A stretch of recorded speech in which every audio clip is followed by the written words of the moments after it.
Nigga, why are we going to career when I didn't? You know?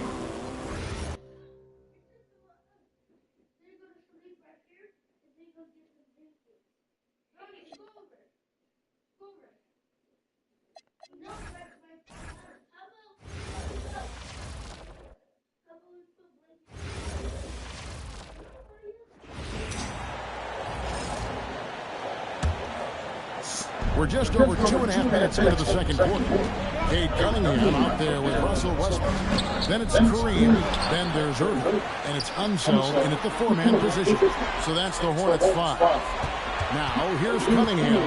Following the miss by Russell Westbrook. Cunningham. And the layup's good off the glass. Cunningham's got 6.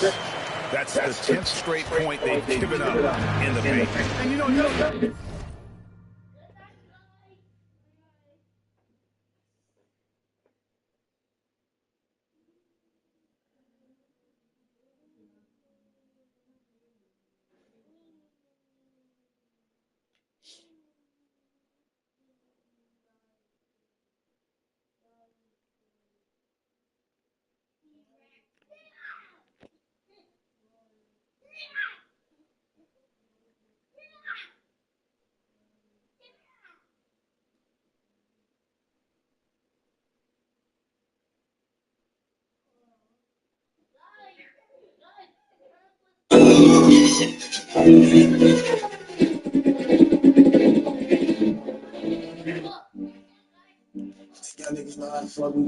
Where the Hollywood sauce in it? Un momento, mami.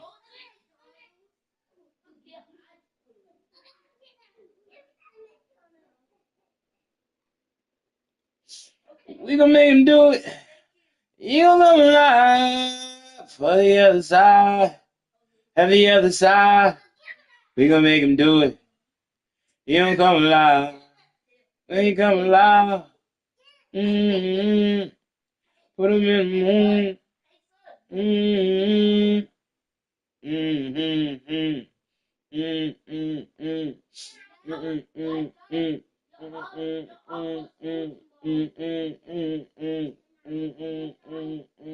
Don't forget when he came in the how about it? I've been news.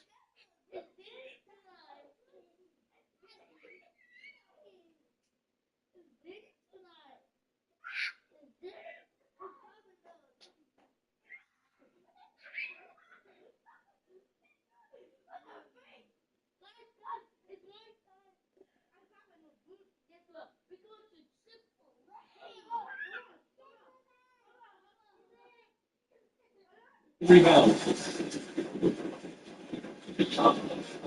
Outside Curry. There's the drive. Again, that was good. Rebound. Want to play the game. Passion. Energy. Just on the rebound. That's a highlight? Yeah, let's start this game. Yeah, I'll tell you. Okay. I thought.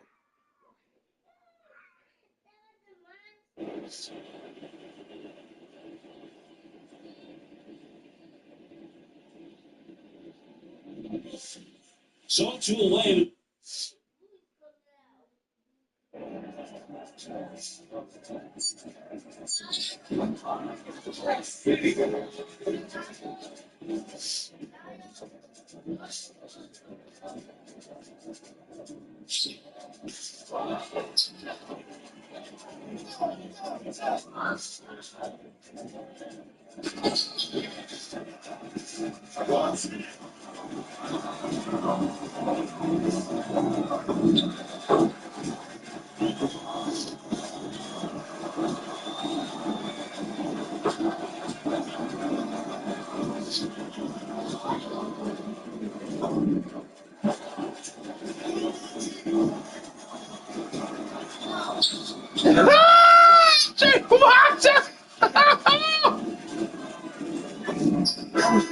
Moving this nigga. Get this nigga the fuck out of here. Telling me and say, no the fuck up, bumming, no, I'm coming, I'm rocking, I'm rolling, I'm going, busting, doing. Rebound. Out his ass. Outside Curry. There's the drive. The energy is on. You want to play the game. You want to. This is how you.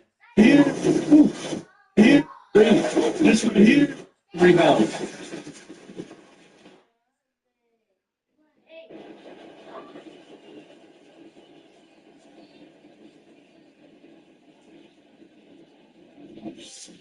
So 2 away with nobody up. And up next from Scary ass nigga, what's up?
Rebound.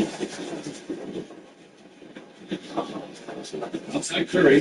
There's the drive. And that one's good. Action 2 for 3. This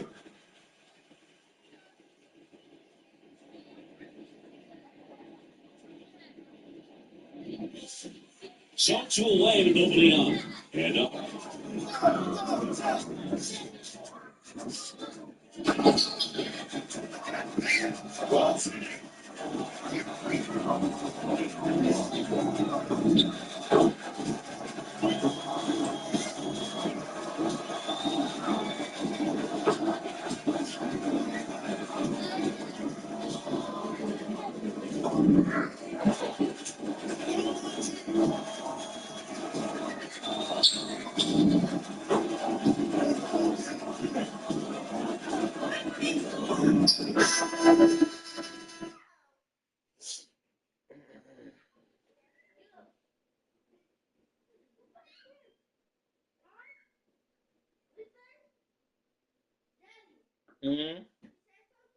No.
No habari tulisema Un momento, mami. un momento, mami. Fuck the other side.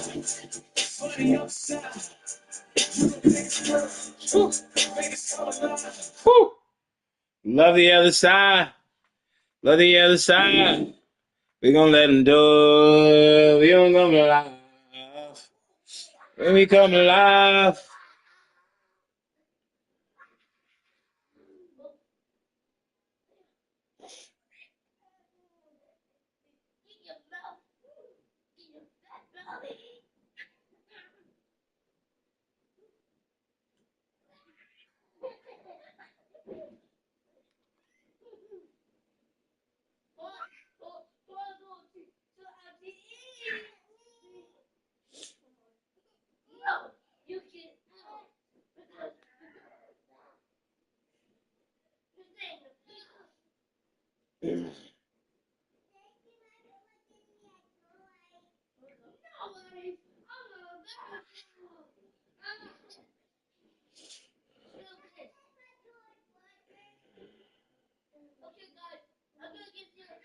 Come on, what the fuck is this shit tweaking for?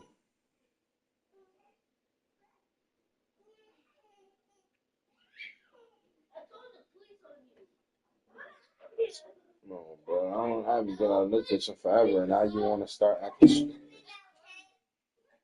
You don't know this shit for you. Do your job. See.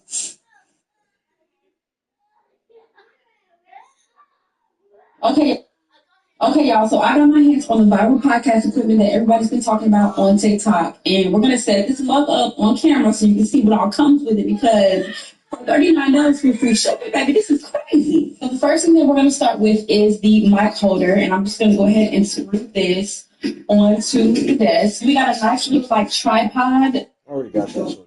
You know, Craig. Oh, they got fire yesterday. What the fuck that got to do with me? Let me. Yeah, it's tweaking, shorty.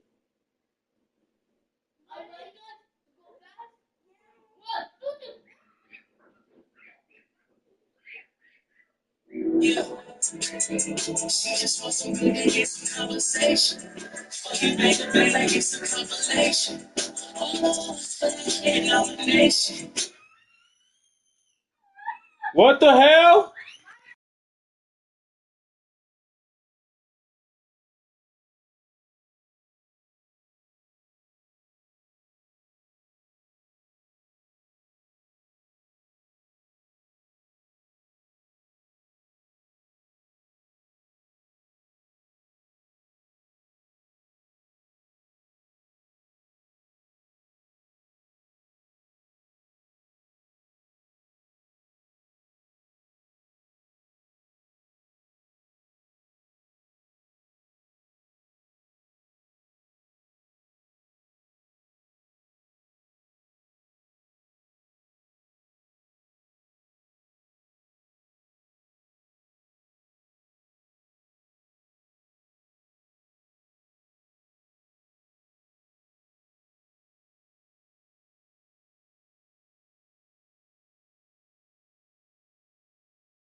Turning up the drink and I can't trust a girl to me. I get real off for the strippers. That's why when I told they keep my words like subscriptions. Hey, I wanna pop on the curb like sixes. I don't even like it, bitch. I really like the mixture. I just wanna fuck, but I'm telling that I miss it. I just wanna fuck, so I'ma tell her I'm a tip. I just wanna fuck, she don't feel like tipping. She like my tough pussy niggas tryna mix it. Don't come to my club, shorty, if you ain't gon' spend for me. It's conversation. Cause she got me Miami, you ain't go for conversation. Oh, they say I'm naked. Got it, I got no one in the basement. She got good hair and good face. Smile like beat, pussy like a beat the cakes. $20,000 in my pocket by the spinning. No, I'm in that pussy, they my only rented. She been fucking with me long time, fuck expenses. So back on my ex so many times that I'm dizzy. Turning up the drink and I can't trust the whole mix it. Real feel, I get real off for the strippers. That's why when I saw that you make words like subscriptions. Yeah, I went up pop on the curb like sixes. I don't really like this bitch, I really like me shit. I just wanna love her and I'ma tell her that I miss her.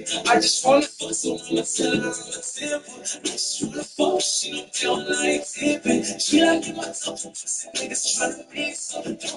Yeah. She just wants some good niggas, some conversation. Fucking baby, baby, get some compilation. Oh, and nomination. She put it down and I got no one in the basement. She got good hair and good face. Smile like beat, pussy like a beat the cakes. $20,000 in my pocket by the spinning. No, I'm in that pussy, they my only rented. She been fucking with me long time, fuck expenses. So back on my ex so many times that I'm dizzy. Turning up the drink and I can't trust the whole mix it. Real feel, I get real off for the strippers. That's why when I saw that you make words like subscriptions. Yeah, I went up pop on the curb like sixes. I don't even like it, bitch. I really like Alicia. I just wanna love, so I'ma tell her I'm a tip. Lolo, you okay? That's what? That's Racing Simulator on PS5. Probably Gran Turismo. AC Origins. AC Origins. AC Origins, yes. AC. If you are starting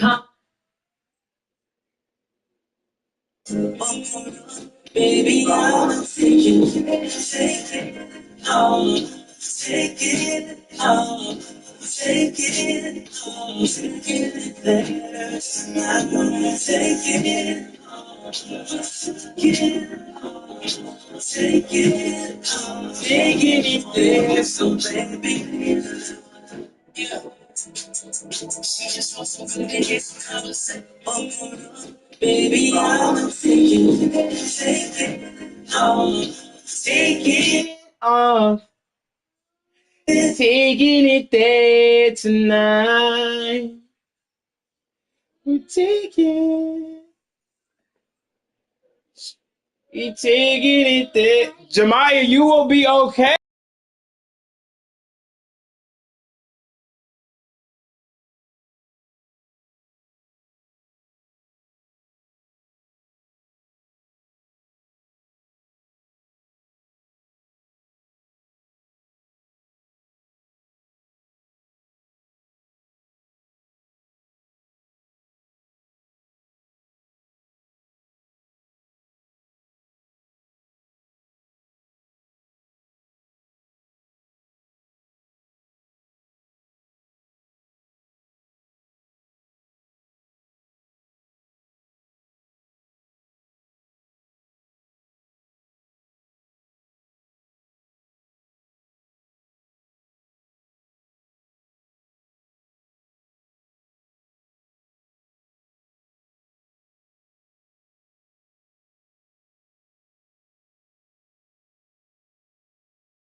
Baby, you've been outside.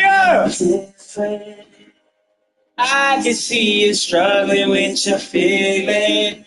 Though you say that you're doing fine. Oh, you alright, man? You alright? Thanks, man. Get over here. What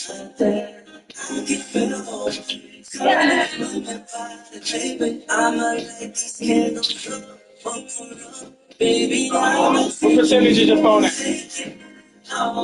What percent the phone? I know I'm about to give you and your brother phone in a second. 8? Alright, give me a second. I'll give you back the charger in a little bit, alright? I'm not done yet.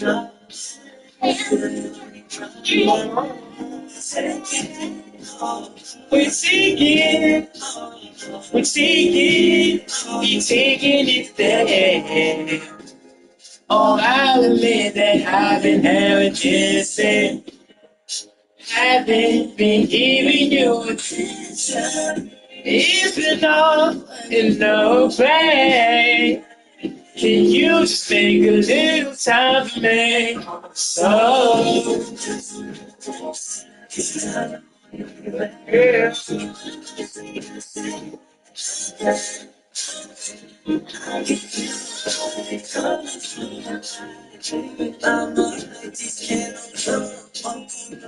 Baby, I'm taking it, take it, take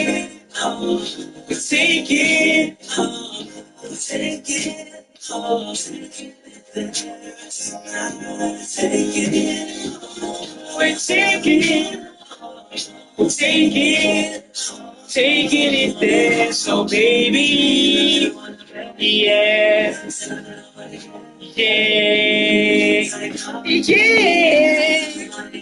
no. How good the defense is on the perimeter if you're going to allow easy ones inside like that. Richmond, the pass to Garnett. And that one, good. Garnett's got the game tied up here for Chicago. And his presence as a scorer, it just has a calming effect for the rest of the team. He's a fallback option whenever they need him. Now, here's Westbrook. Pass to Unzel. Charlotte moving it around. Here's Cunningham. There's the drive. Lays it up and banks it in. Cunningham's got 6 points in the quarter. And that bucket adds to what has been a big difference in points in the paint between the two teams. Yeah, it's really been quite a contrast. I like the way they're attacking the middle at their offensive end. And Billy Donovan wants a timeout. He's ready to talk things through with them. You take it. You take it.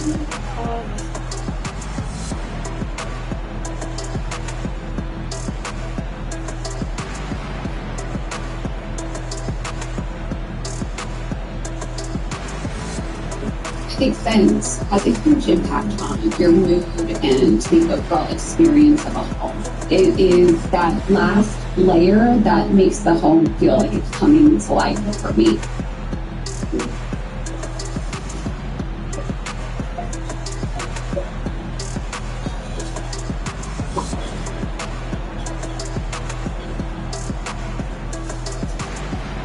Tell me your sexy over, babe. I tell you it's time to be up. Sorry that it wasn't that connected. Sorry that it wasn't that invested. Now I'm sure you wasn't still one dude. I'm gonna face myself. Hastings comes in for Cade. Take my time rocking your phone. Go down until your body lose all control. Sipping on your alkaline. Here's one.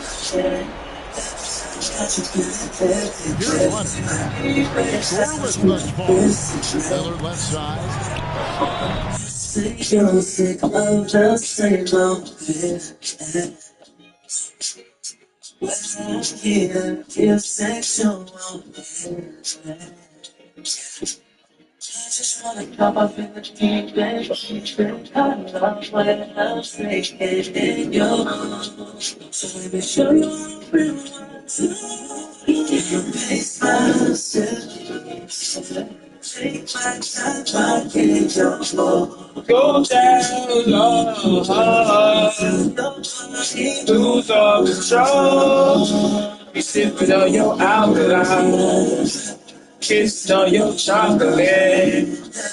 Got you feeling lifted, baby. For your body, mind, fine. When you're like I wanna try that out, line.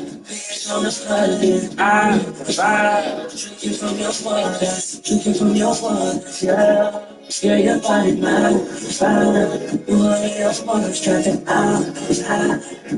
On the flooded, I'm fine. Drinking from your waters. Hastings grabs the ball. Peace, take my time, my hotel dog. Until your body lose control. Keys to your chocolate. Bucket of the night. Got you feeling lifted, baby.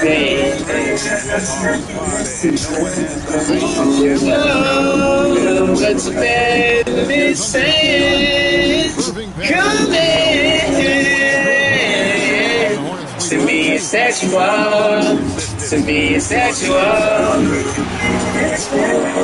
Playing the paint almost entirely all their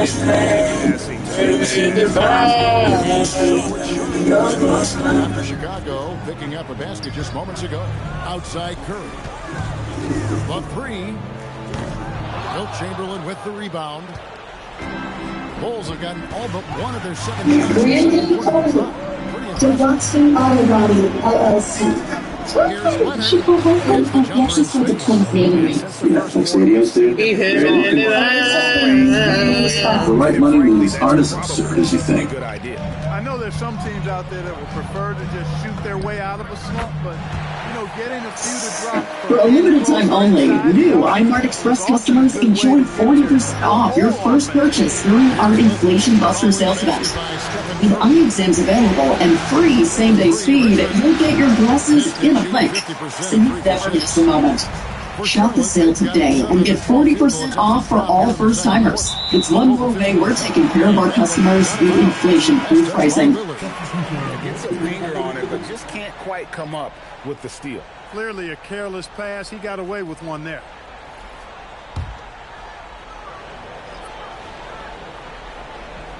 Looking now have 200 points in the first 5 games this season. Tied for third most all-time behind Wilt Chamberlain, who scored most first in Davis Turner's NBA. The modern NBA, so when everybody came together, so he's won. But in the collective National Basketball Association, it's first. Because obviously Wilt is up here twice, you know what I mean? So, you know, put some respect on it. There was no disrespect over there. Charger. J. Lottie is Just by 200 info. points in the first 5, you know, feel like Do you need a charger? It's like so easy. No, it's not terribly complicated. But with the win, the Lakers moved in second place in the Western Conference. And just a game behind the defending champions. Y'all share that phone. And a loss to the Blazers in Portland. The first one goes 72 starts. He's the best since the 2019-20 season when they went on the year.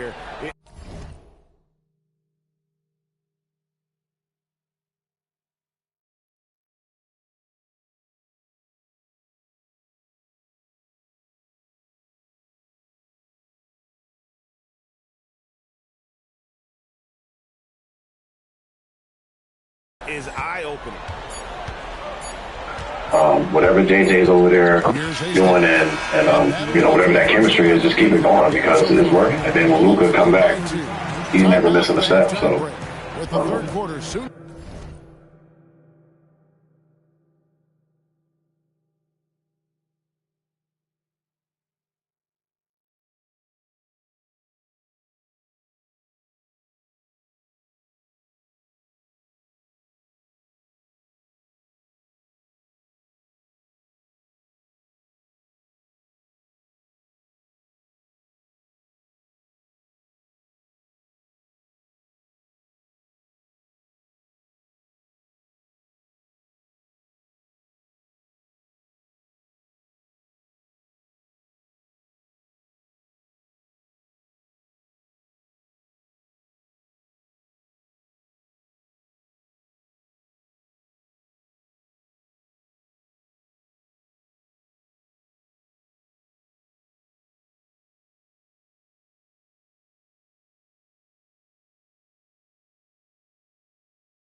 to follow right here on 2K Sports.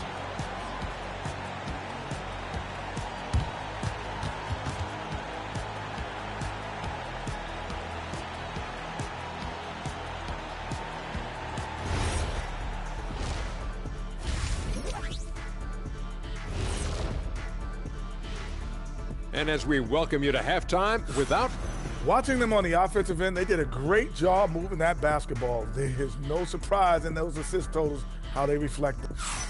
and looking at where the Hornets stand in the series. Guys, game one went the way we thought it would. The higher seed taking a 1-0 lead in the series. Yeah, if they can take game two as well, that'll put them in a very comfortable position. Absolutely. Take care of business. Enjoy that home cooking. Home cooking. Making me hungry. And that's all for us. Now...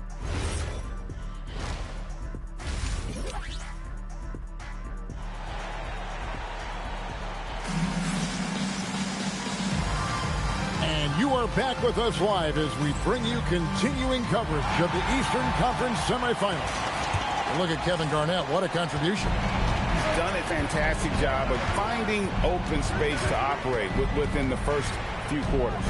You know what? It helped that they had a few guys with very hot hands on the perimeter, too. And on the floor for Billy Donovan as we get into the second half. Damian Lillard out there with Richmond. And it's Garnett. Then there's Kawhi Leonard.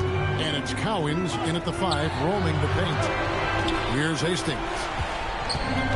Here's Holmgren. And such a nice move to make the basket work. Holmgren's got a second bucket tonight. Oh, the long strides of Holmgren on display. This is why you can't give him the lane. Leonard kicks to Garnett. Kicks it out to Leonard. A putback. Great positioning on the putback. Cowens has got the lead up to 4 now for the Bulls. Just no resistance inside at all. They are feasting. This is a straight buffet. It is. It's a big one. And load the plate. Yeah, exactly. It sure is. Plenty of second opportunities. 8 of their last 10 points from the paint, but the defense still continues to back away and not show any aggression. It's a great move, and he catches the defense completely off guard. Yeah, if that's a harbinger of things to come, he's looking at having a very big second half. Now here's Lillard. He's got 6. And that's rejected by Abdul-Jabbar. The shot's good from Cowens. They are just killing them on the interior. Yeah, you can't say that with enough emphasis. I mean, the defenders are just not being aggressive enough down low. You got to play with some physicality in the paint. Holmgren dishes to Abdul-Jabbar. This one for 3. And it's Chicago with the rebound. And I think that one could have easily have fallen for him. 3-pointer, Lillard. Abdul-Jabbar grabs the miss. Not the best shooting night for him, but luckily his teammates have picked him up. I'd like to see a show of this is where we decided to count shots. Big takeaway. And the Lakers win. Always starting to see who's out there to lose it out there. That's what this is. To look so nice. And the 40 out one. Don't say Lakers. What it out like? Reverse throwdown. Bring out. Body control. This is back when he was slim. That was a punctuation dunk. I don't know, man. The Lakers, they always start off hot. And you still caught. I mean, we struggling to start seeing it in recent years. Games like this being tricked off in recent times. Almost tricked off last night. We keep it in the book. No, they play hard in the early stages. I think, you know. No, we don't. No, we don't, nigga. We always start losing games. Fuck is you talking? That's how I know you don't watch games. Every season, we always end up like fucking 2-6, and then we start winning 2 games, lose 2, win 1, lose 3. Yeah. You can play every day. Not like that no more with Luka here. That was AD. I ain't gonna lie, I love AD, but that just shows you. But this guy just showing up. Marcus Smart showing up. Rui showing up. Aiden showing up. Everybody showing up. Yeah. Gabe praised Bronny yesterday. Showing up. He probably want to be on the golf course. Yeah. You think Bronny wants to be on the golf course? You know what I'm saying? He be golfing. And good on the If you second. see this boy be gone, he got 12 boys off swing and it'll be nice. And, you know, all of a sudden, then you go and do the Tiger Woods and Charlie shit. You know what I'm saying? You seen the clip, right? See, I know y'all saying Ronnie Swain. That boy Swain was nice. It's a little bit better than that jumper. So the calories going up. Calories going up. Like with him getting bigger. Yeah, you don't see it. I see 40, 12. Yeah. That's always good for the starter. All our games so far. Right now, he's gonna start stressing out. And they played against game plan. At the end of the day, the game plan worked on the game. The game plan worked. He's the first person to average 40. Well, so I don't remember what day. I just in the modern NBA. He had to learn how to feel the I just like the way he plays his pace. Remind me of Bird. Remind me of Bird. I play at my pace. Hornets trail by 4. Luka right now averaging 40 points per game, 11 rebounds, 9 assists.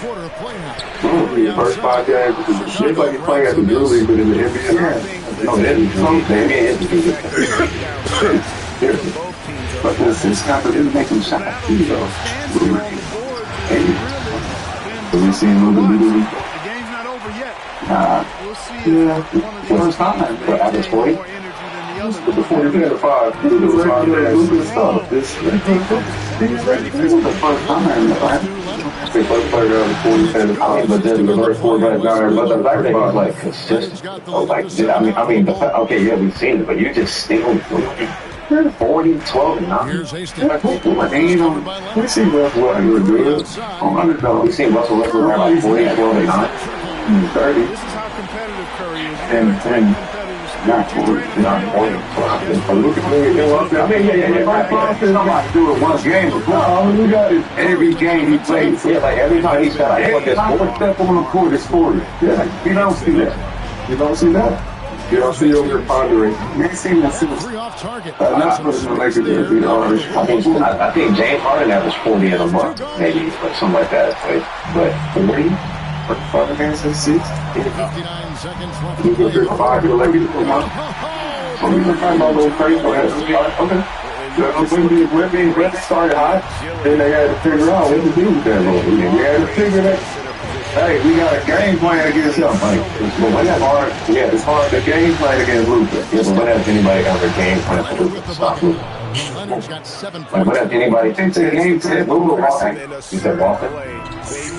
But you know, I can't help but notice you when he's under, you have to phone up his boss to win the count. You know what I'm saying? That's what I'm saying. Like, right now it's cool, but get down, the string this thing out, let's get the calories back up, you know what I'm saying?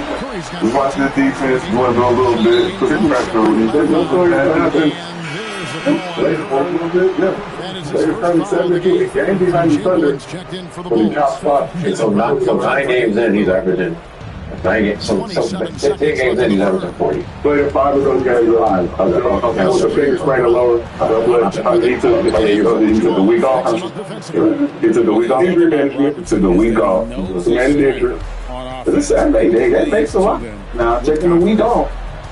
Well, if he keep that up, he could average 40. That's for sure. For sure. Get to the 65 games. If he's beat. Misses the jumper, and as we finish the third quarter, it's still close. Both teams trading baskets. It's Chicago. They're up by 3. I thought we established that this was going to happen.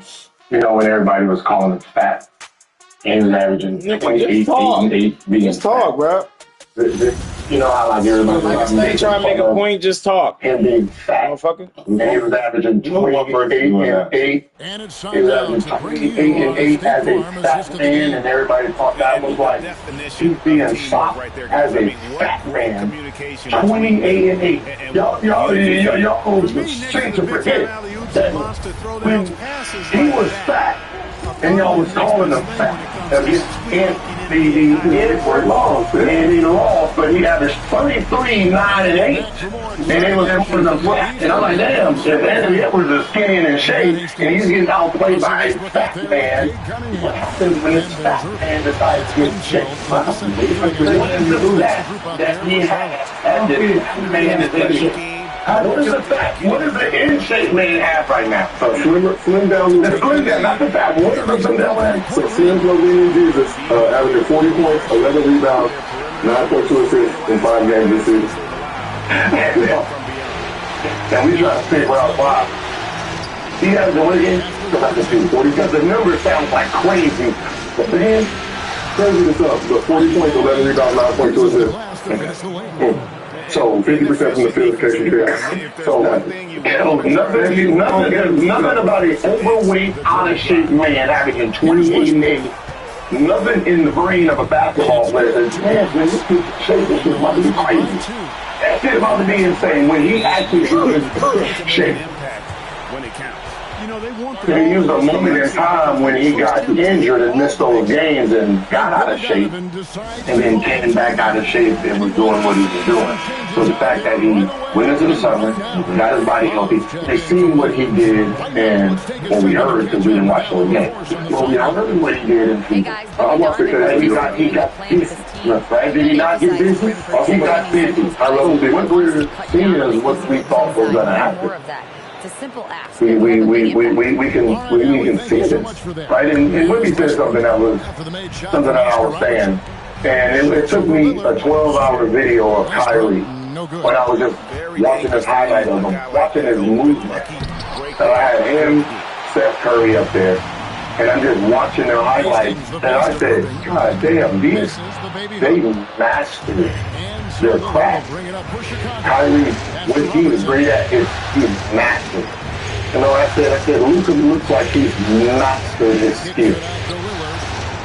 The things he's doing out there, the pump fakes, the movement, the human behavior of reaction, he's mastered the craft. So the fact that Wimby can see it already shows you his intelligence. That he's looking at this game and he's realizing he is unscoutable. Because there's things that he's done that, as a basketball player, your reaction time, right? You face the ball, you go down there, he goes up. Right? He throws the ball out there, you flick, he goes under your arm. He's doing things that it takes 30, 40. You're talking about Kobe in his later years, MJ. You know, when he got into the 90s, where you're talking about, you know, you're looking at J. Kidd, right? You're talking about Magic Johnson, the things that they can see that's happened, right? The Johnson, he's mastered at 23, 24, 25 years old, and it's fucking scary. So what would you say, LeBron James and those guys like LeBron, Kobe, Jordan, when did they master, you know, these crafts? Like what, like, was it the first three with Jordan, or was it the next three? Or was it like the first two? Well, you have definitely gonna say either way to understand it. You can say like later 80s, but 90s for sure. That game looked too easy for him. Okay. Braun, oh my God, shit, just the game itself was really like, you know, we played against him in the playoffs all the time, and we thrown everything at him. He understood basketball at a very high level. Early, like 19, 20, 21, he understood the game of basketball.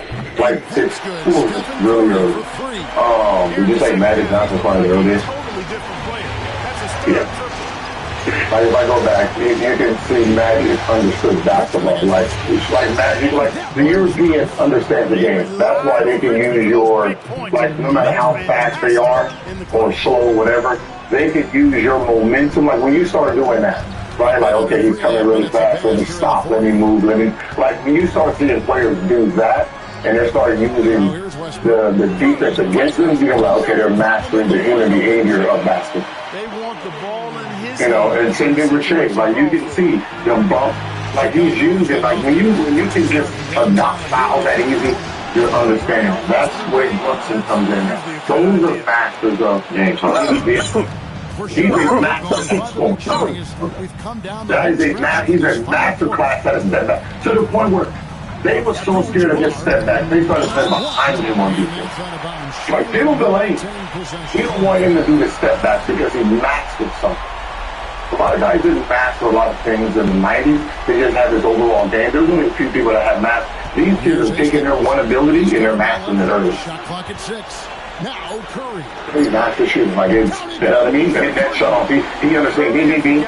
So So what would you take the Pope? Get it done Cold? when it needs to be done. You ain't about to say nothing. I think about the with Cole. He just asked me a question. No, this is your thing. I mean, when you talk Cole, like when you say, all right, he is master, is he have a master at it? Like it's a wrap. I think second championship run, you can see he was mastering it. The one-on-one skill, it seemed like he already had that shit. Like he already had the mastering of the one-on-one. Yeah. But when he started mastering the game itself and understanding, going in that second championship, so he was already 21 maybe. Oh, that's so good. He didn't. Like, he was just too. The pain, the lane was packed. But, you know, just guarding him himself, he was already a master at, you know, getting the shot off. What is Luka a master at again? Deception. The ability to get shots for himself and for other people.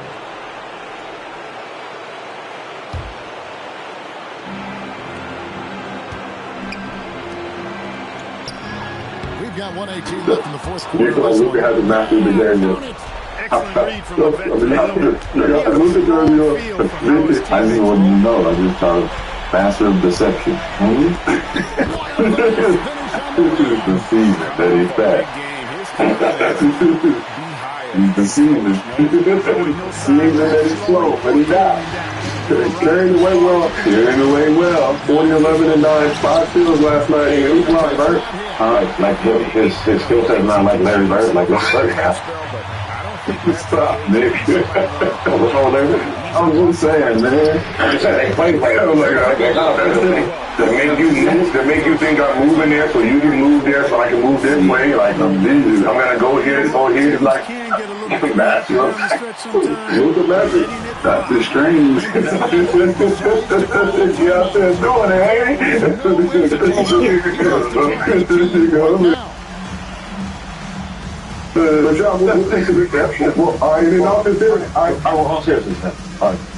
what's somebody that masters the game, Tim? What is mastering the game to you mean? I said mastering the skill. Oh, mastering the skill. Their skill. That's why I was asking, like, well, what is he specifically mastered? Is it, like you say, Kyrie mastered what? Steph? Okay, Steph mastered shooting. Okay, right? So it's like, show me that, what he's mastered. So as if James Harden mastered the step back, right? We took that away from him. We took the masterful skill from him by getting behind him, right? And then why didn't he master the floater? But he mastered getting fouled before that. He mastered getting fouled before that. Right, so then I mastered the floater. So I mastered the masterful. It was crazy. So I mastered secondary. Yeah. He had to go to the floater because it was taking away his thing. But I mastered the foul baiting, and now I mastered the step back. Foul drawing. I don't like foul drawing. Okay. Foul drawing. So but it does baiting people to foul, so I understand. I'm just trying to get a more better understanding of what the masters are, you know. Do you feel like, when Wemby said Luka hard to scout because Wemby feels like he's mastered the game, do you agree with Wemby's assessment that Luka's mastered the game? Luka, like, body, position. Luka's, you know how to get you all down. Luka, all the pressure. Stop saying that shit like he's a little fucking. Go ahead, man. Go ahead.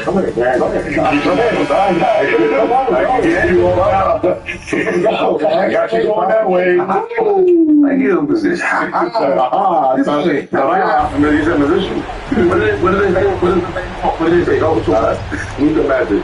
They also call him Minion Jesus or Slim to Minion Jesus stuff. They call it Luka Magic because it looks like he's out there. Okay. Why would you throw that? He's a bass player.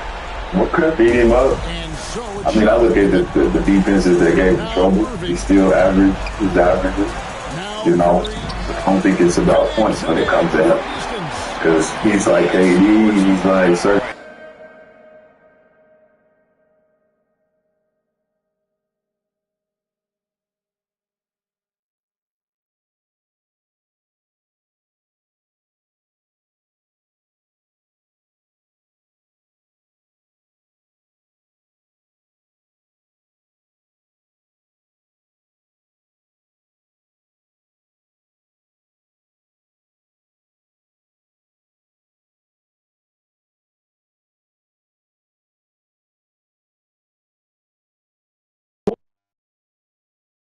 Not what he's doing. It's deceptive.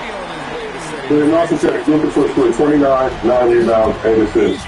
It's not just the scoring. He's doing the other things. So we're going to talk about Westbrook later in the show. But you talking about, if he was only the stat stuffer, I think it's very negative. Kind of like, when you look at the rebound and assists and everything else in addition to his ability to get buckets. That's what I was at. I mean, it's the rest of the win. Damian Lillard is a great player and a terrific leader. There's a lot of players that never win. Like what team that like Westbrook? Is he still the GOAT? Considered like in the GOAT conversation? But y'all want to put? Oh, the GOAT. I mean, he'll still be.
And Shams reported on Wednesday that he's not going to go on the Lakers' 5-game upcoming road trip.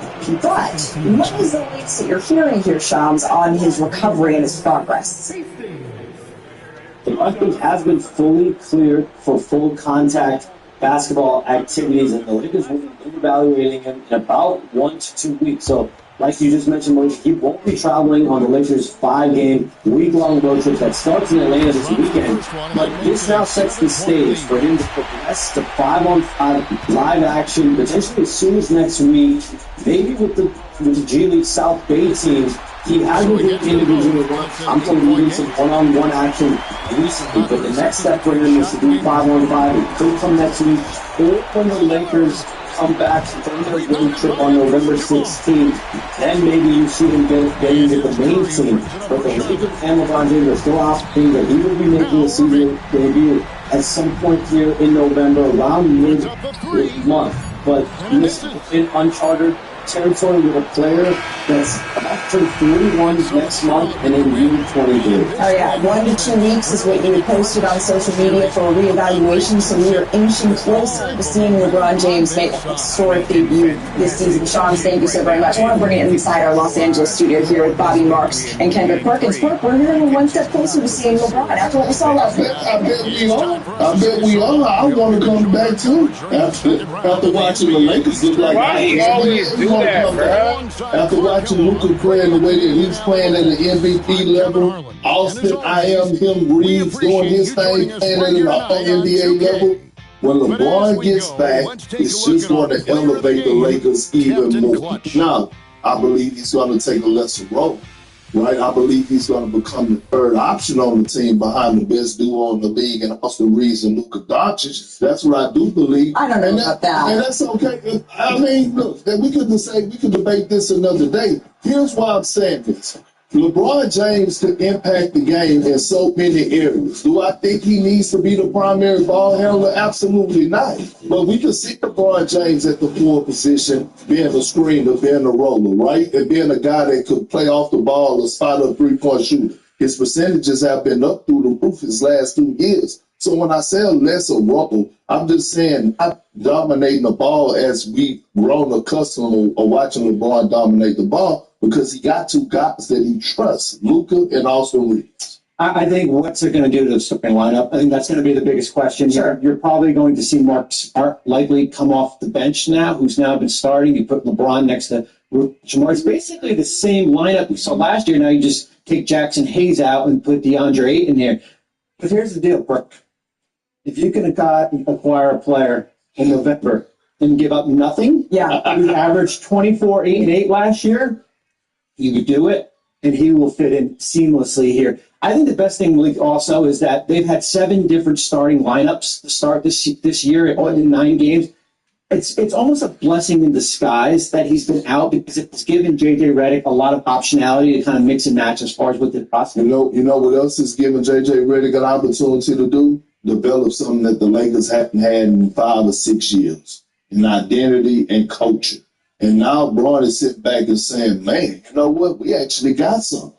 We actually got these guys playing. JJ actually have these guys playing at an elite level. So again, add no 24 points, add no 7.5 to 8 rebounds. That's going to always be there. It might be a dip in the assist because he's going to be more of the receiver more than the quarterback. You're saying take a step back, but not take a step back to necessarily you bring in Luka to alleviate some of the load from LeBron James, Austin Reeves stepping up. It's why his assist numbers and getting to the free throw line is so important. This Los Angeles Lakers team, it's early in the season. Of course, this is going, yes, once again, we're talking about the Lakers, but they're giving us something to talk about. So come here on MVP. And that next step, to kind of be that second fiddle for Luka.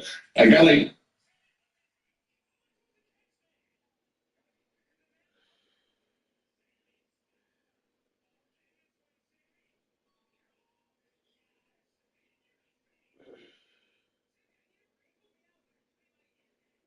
Now, how did Jey Uso go from one of the most popular wrestlers in WWE to one of the most controversial names that competes in the main event scene? Well,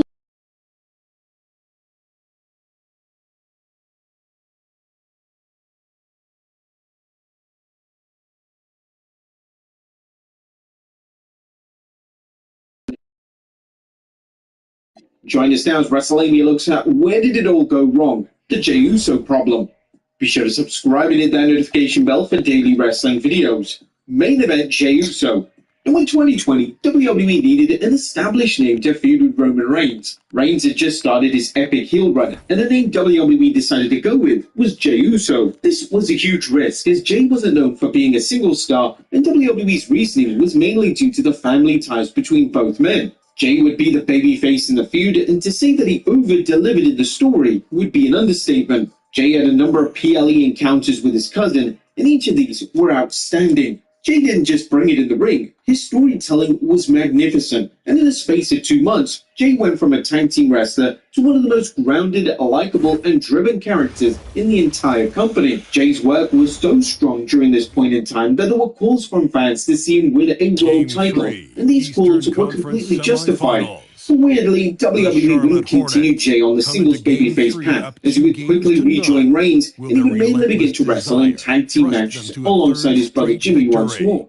This was a confusing call, but with the work of the bloodline that followed, this was another opportunity for Jey to flesh out his character. The work of Jey within the bloodline itself received critical acclaim, as Jey was an amazing character who was humorous, yet he had the depth and substance that was easy to see why he was a primary character on television during his beloved era, singles career resurgence. It was in 2023 when WWE decided to once again revisit Jey as a single star. He would pick up a huge win in a tag team match at Money in the Bank 2023. It was the first man to pin Roman Reigns in a number of years. This opened the door for Jey to challenge Reigns for the WWE World title in the main event of SummerSlam. Sadly, this main event match failed to live up to expectations. The tribal crazy touchdown, Tennessee Titans. Music sitting there, as a snare drip, son, running like he's double pop. What's the point of that being a locker room? Some of the shots that go in at home Is it? on the road. What shot? Is that him over? Yeah, because he's not going to say it's everything. If he did say it, he'd go, Now here's Lillard. New customers bet $5 to get 300 if your bet wins. Pay instantly in bucks. It's Lillard with yours. the economy of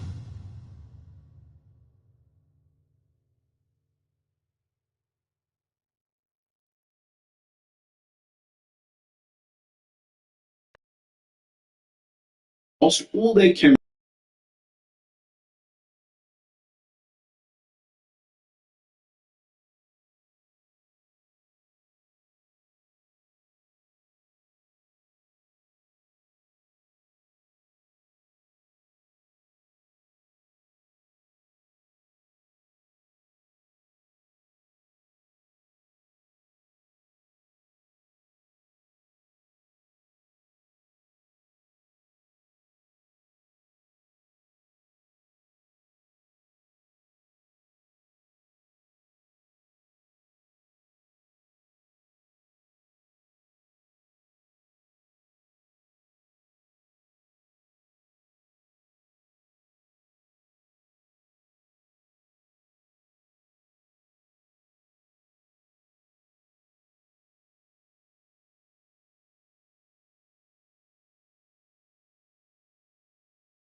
really began at the start of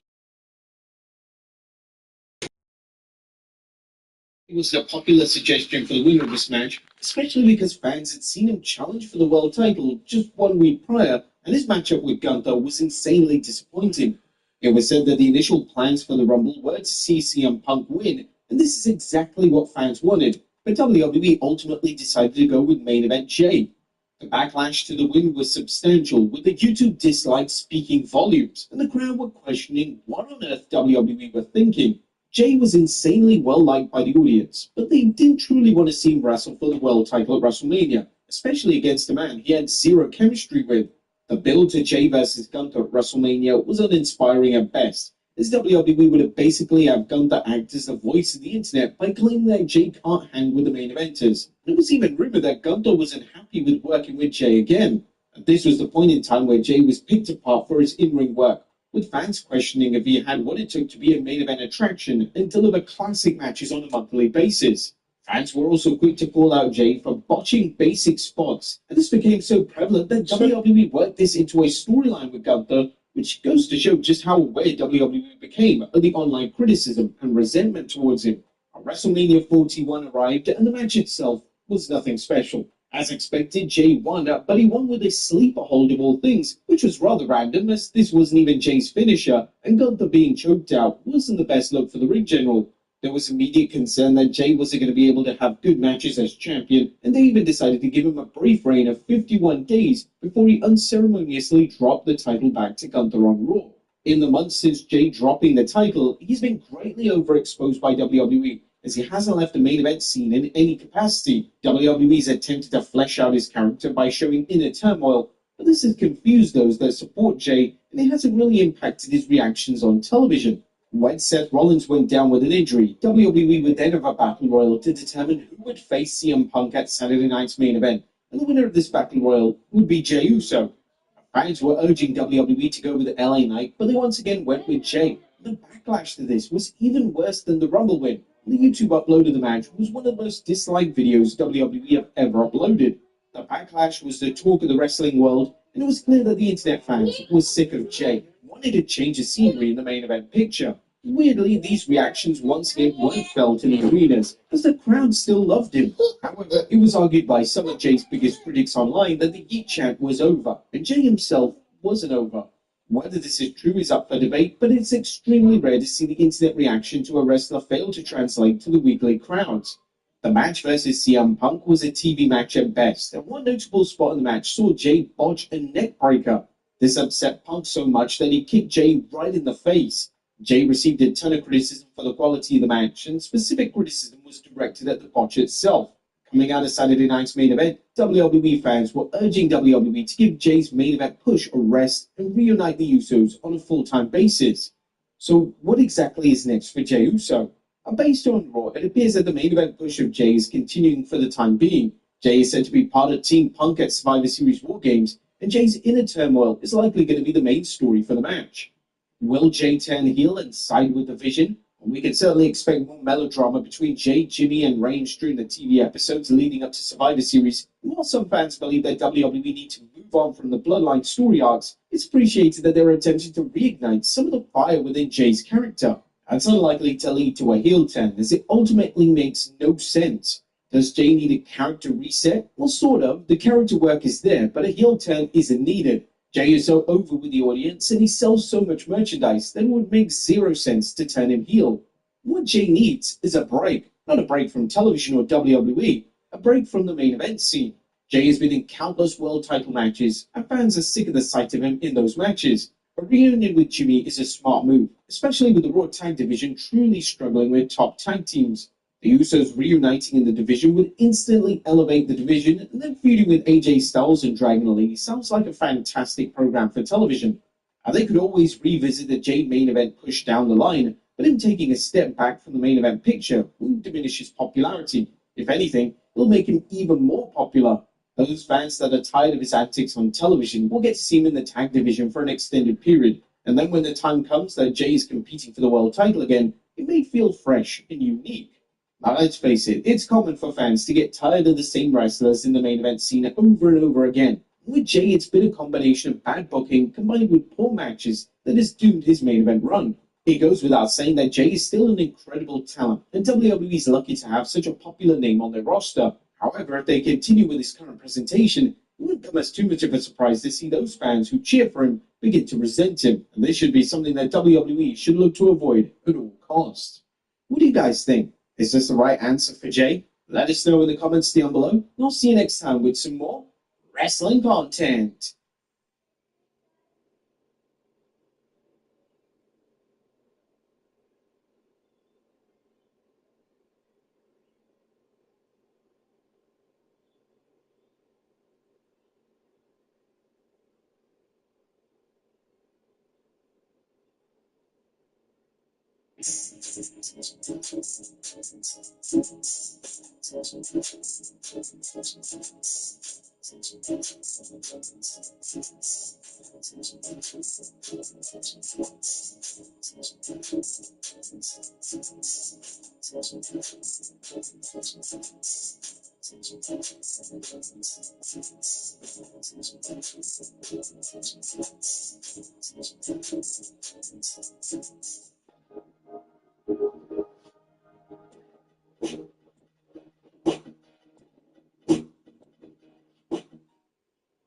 Hello, everybody. Welcome into the Lakers Collective. We meet once a week to talk all things Lakers basketball. I'm Trevor Lane. Happy to see you all here joining us live on the YouTube channel. If you haven't done so yet, please make sure you do subscribe. The Lakers on a 5-game winning streak. We got some great stuff to talk about tonight or today after last night's win over the San Antonio Spurs. Joining me, as always, Jason Tim, Jovan Buha. Jovan, I'll start with you.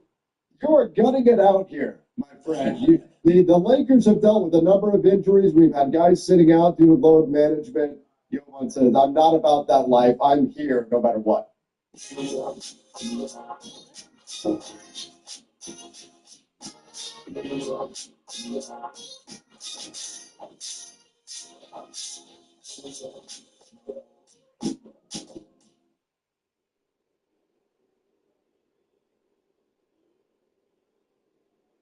I'm looking at the time. You haven't had to she was Chris and Juice was just a presentation. I'm gonna buy some discs, make the whole league for them. I want my eyes, I can't see. I'm talking about my body, I'm in the league. I'm out the better for body, and talking about you. Keeping your stuff in the bed for the whole game heat. It's like, I'm looking at the time. You haven't had to she was Chris and Juice was just a presentation. I'm gonna buy some discs, make the whole league for them.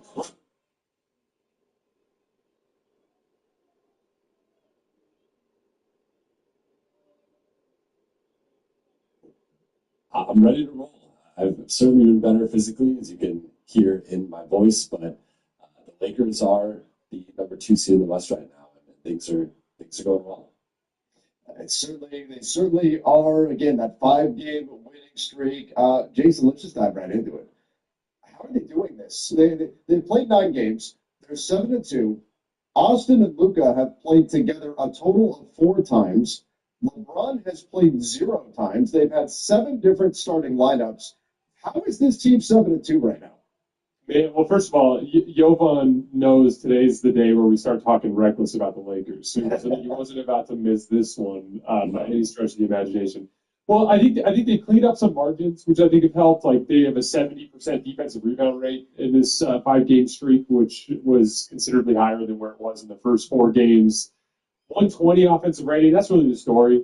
This is a top 5 offense, and they haven't even gotten all their pieces into place. And they've just consistently been able to score the basketball against good defenses. Like this is a Spurs team that is a very good defense that pressures the ball. Portland, very good defense that pressures the ball. Miami, very good defense that pressures the ball. And they just keep passing these tests.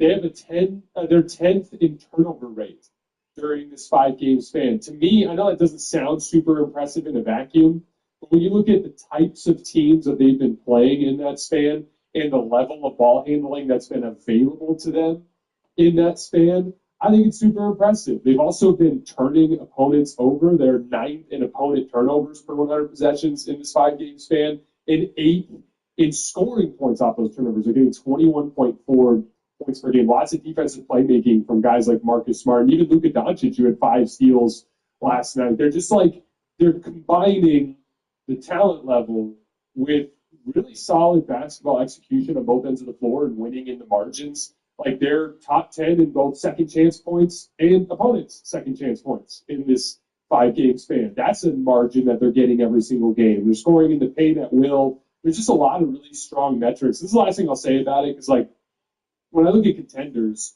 I always look at, like, a checklist of things that you got to hit. You got to have an apex star. You got to have an elite unit, like a side of the floor where you're awesome. On the other side of the floor, you got to be good enough. There has to be a certain amount of versatility and depth to be able to handle an 82-game regular season. And you have to not have a crippling weakness. And as I look at this Lakers team, it's like Luka is very much one of those apex guys. That's a big check mark for the Lakers. They absolutely have an elite unit. Their offense, just wait till LeBron gets back. This team is going to cut everyone to shreds. That's a big check mark. So far to start the year, I think they've been playing about as well as they could on defense for the available personnel that they've had. Their depth has been on display as they've continued to win games, as guys have been in and out in the lineup. So we're 4 for 4. And really the big one for me is that athleticism piece, that weakness. So they have a crippling weakness, and I still worry about their athleticism. And on this road trip, especially between the Atlanta game and the Oklahoma City game, we're going to see that get tested. And that will ultimately be the story for this team, is whether or not they can overcome those personnel weaknesses. But, like, I don't know, man. I'm sorry I don't want to talk reckless. They're looking like a really damn good basketball team right now. Yeah, Jovan, I know you had, I think it was a short that you put out recently that was talking about that. Like, we may just have to accept that the Lakers are a really good team. What are your thoughts on this 7-2 start? Well, I think all three of us had already accepted that and projected that. But my point was just like, going into the season, people had this group as a 6 seed, 7 seed. Some people had them missing the play-in altogether, which is just absolutely insane. And for them to be 7-2, I think we can't underscore enough how many injuries they've had, and not having LeBron over this stretch, not having Luka for half this stretch, not having Austin for a couple of games. Then Gabe has missed most of this stretch. Marcus, DeAndre have both been in and out. It's just, this is ridiculous. Like, if you told me before this stretch Lakers are going to go 7-2, I'd be like, okay, that's like kind of close to their ceiling over these 9 games, and they were likely healthy. And if you actually showed me, like, game by game who was out, I would be shocked, right? Like, it just, we did not see this coming with who's been out. And so I think that's the biggest thing for me, is like that they've shapeshifted and problem solved at such a high level in each of these games, where I think we can look at some of these statistical trends, and some of them are sticky, but they've gotten it out the mud. They've won high-scoring games. They've won, like, relatively low-scoring games by, like, 20, 25 standards. And they've won winning the free throw margin. They've won losing the free throw margin. They've won the turnover battle, lost the turnover battle. Like, they've just won in all these different ways that it's been really impressive to me. And I think JJ deserves a lot of credit with this. And we talked about Luka's having a historic start. Austin has been amazing.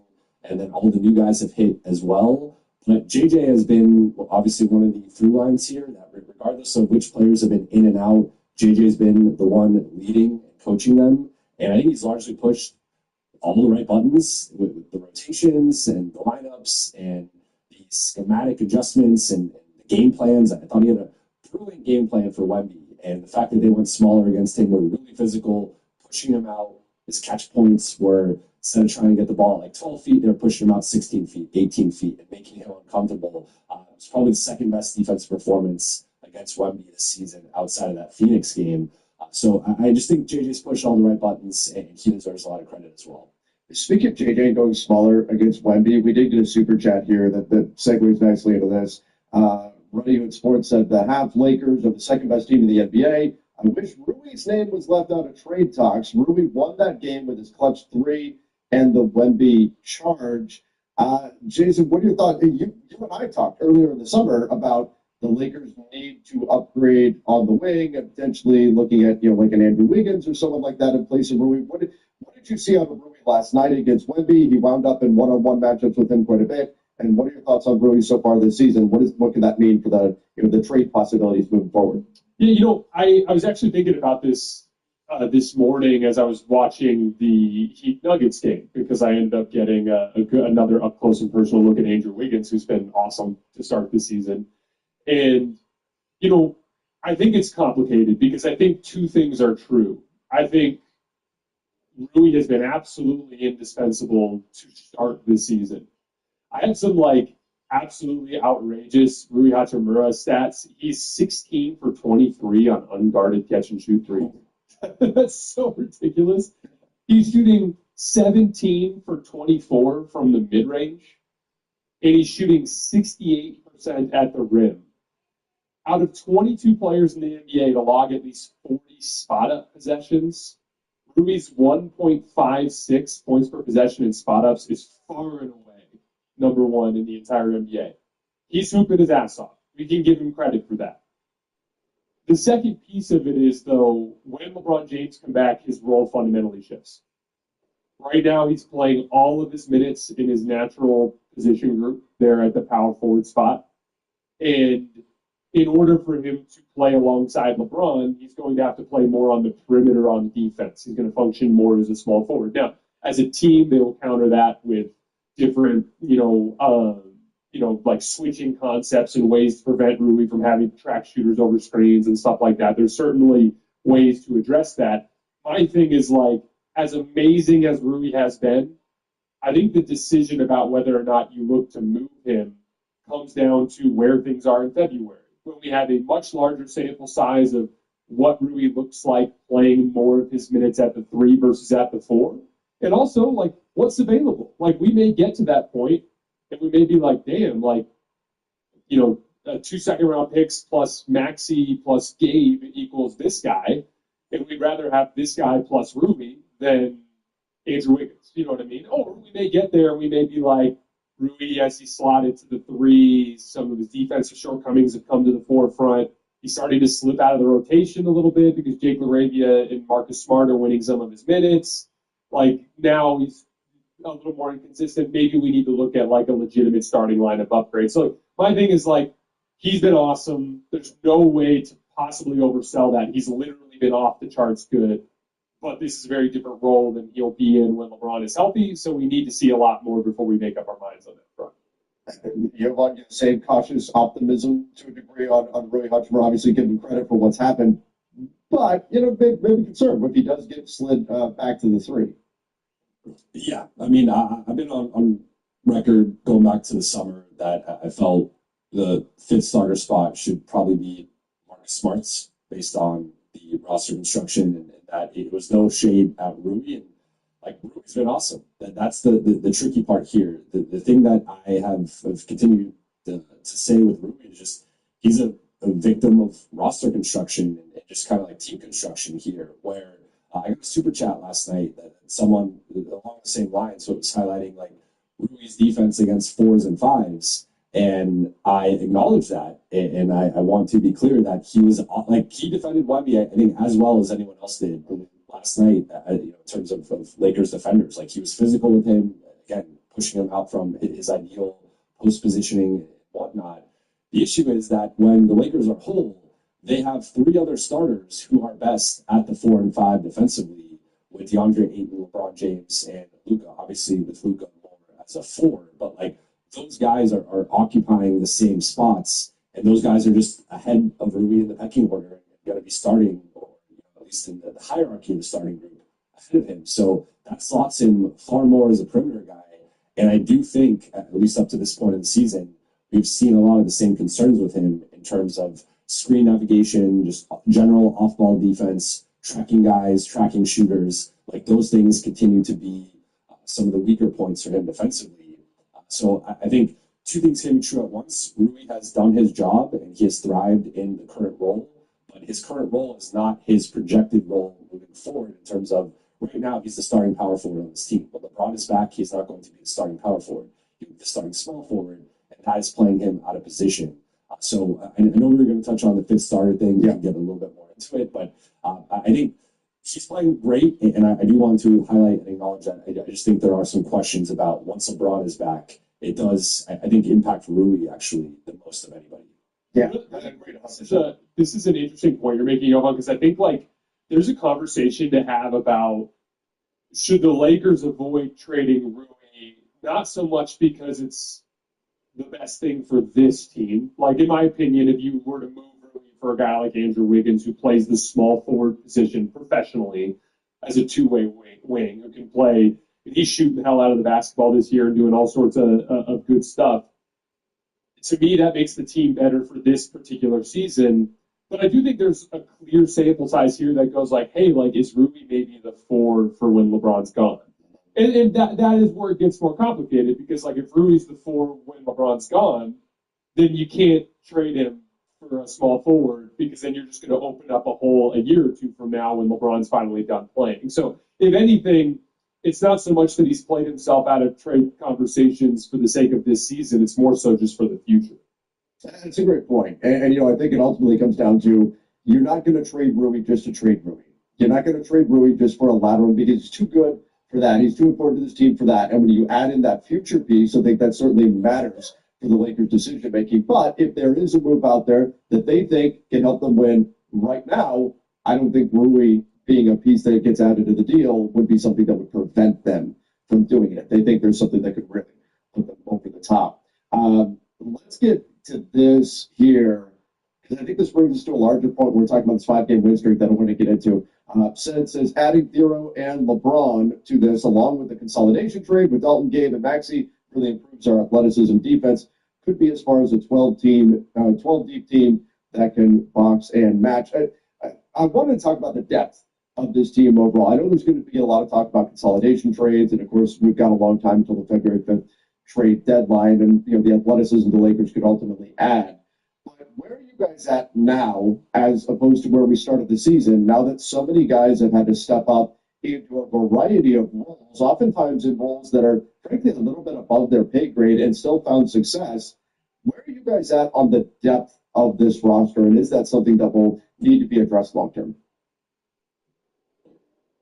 For me, there's now 7 guys that I am close to trusting in a bulletproof manner. And I think that's 2 more than last season, right? So going back to we saw with JJ closing with the same 5 guys to close the second half of game 4. There was 5 guys he trusted. So for me, I'm taking 4 of those 5. I'm swapping in, say, Marcus Smart to be the DFS replacement. Then I'm adding DeAndre Ayton and Jake LaRavia. So whatever the starting group ends up being, I think there's 4 starting locks, and I think there are 3 guys we could argue about for that 5th spot, being Rui, Marcus Smart, and Jake LaRavia, plus the other 4 of Luka, LeBron, Austin, and DeAndre. Those 7 I trust wholeheartedly in terms of being 82-game players and 16-game players. Then I think you get to a second-tier player, which is Gabe, Vando, and Jackson, where I think those guys are a little bit more matchup and context dependent. I think there are series where they make sense, and there are matchups where they make sense, but a little bit more questions about their scalability into a playoff context. With Gabe, we know he can be a streaky shooter. He's also 6'2" and can be picked on defensively. And with the Lakers seeming, just being okay with switching him onto guys and letting teams dictate the matchups, I think that can be a little problematic. Then with Vando, the offensive limitations, 1 for 8 on threes this season, I think has shown some growth and improvement as a finisher overall, but is still a clear net negative that you have to scheme for and figure out the optimal way to use him, sometimes even at the expense of like a Jackson or DeAndre, where I feel like the best way to use Vando is to have him as a screener, but that also then puts Jackson or DeAndre out of the fray. And I don't think you're optimizing your offense in that way. You're kind of just optimizing Vando specifically, but that could come at the expense of your actual points per possession. And then with Jackson, I think he's shown a lot of growth this year, especially defensively. I think the rim protections are better, the defensive reboundings are better. You just know, like, sometimes with Jackson, you can kind of tell within the first 2 minutes if it's going to be a good game or not. There's been far more good games than not to start, but he can have this ability to just kind of crash out, and he picks up a couple of quick offensive fouls, and then he starts getting into it with the refs, and then it's sort of like, okay, this Jackson shift should be over. So I think, like, I'm at 7 guys I really trust, 3 guys I kind of trust, and then beyond that, a lot of question marks with the final 4 guys. Jason, where are you at? And do the Lakers ultimately need a consolidation trade? Will that rob their depth? Where do you see them in terms of how much you can count on? So we even saw the big Nick Smith Jr. game. Like, where are they actually at in terms of the depth of this roster? Yeah, so I think that there has been a clear strength in terms of their depth of like refined offensive skill.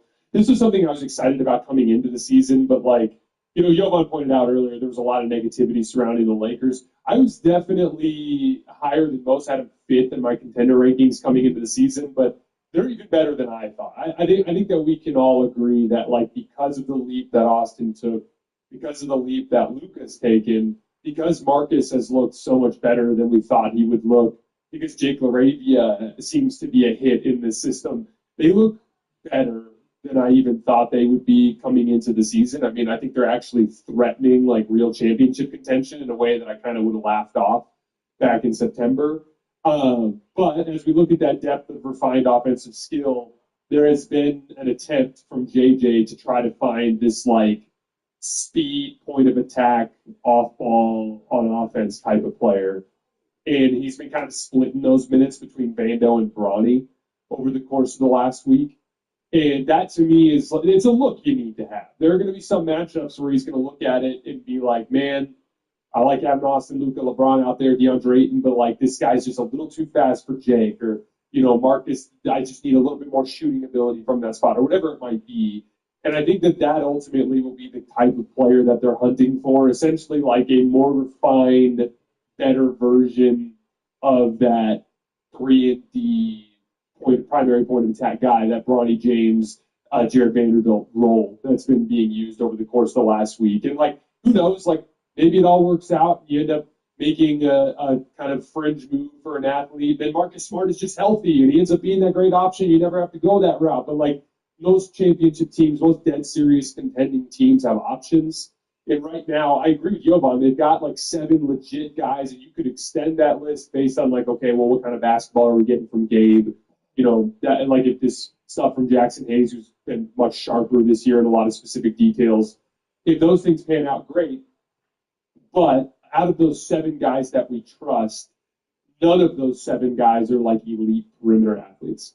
And so getting at least one guy into that list who's like a dude who's like, this guy's specialty is speed and quickness and his ability to guard the ball, and he could be a functioning cog in our offense. I think that's the kind of thing you keep an eye on. And as far as like the trade deadline goes, to me, it's all about being opportunistic. Like, it's about what comes available. Like, if you get to that point and like there's a dude who can give you 80% of Andrew Wiggins who happens to come available, and you can make that move without giving up any significant, asset return, like someone like a Justin Champagnie out of Washington, something like that, you get like a reasonable facsimile of that type of player on the cheap. Great, you jump on it. But like, you don't know what's going to be available at that point. For all the talk about Wiggins, he might literally be unavailable. Like, there's a lot of different types of things that happen around the deadline that dictate what players are available. And I think the Lakers are just going to have to be opportunistic if the right type of athlete comes up.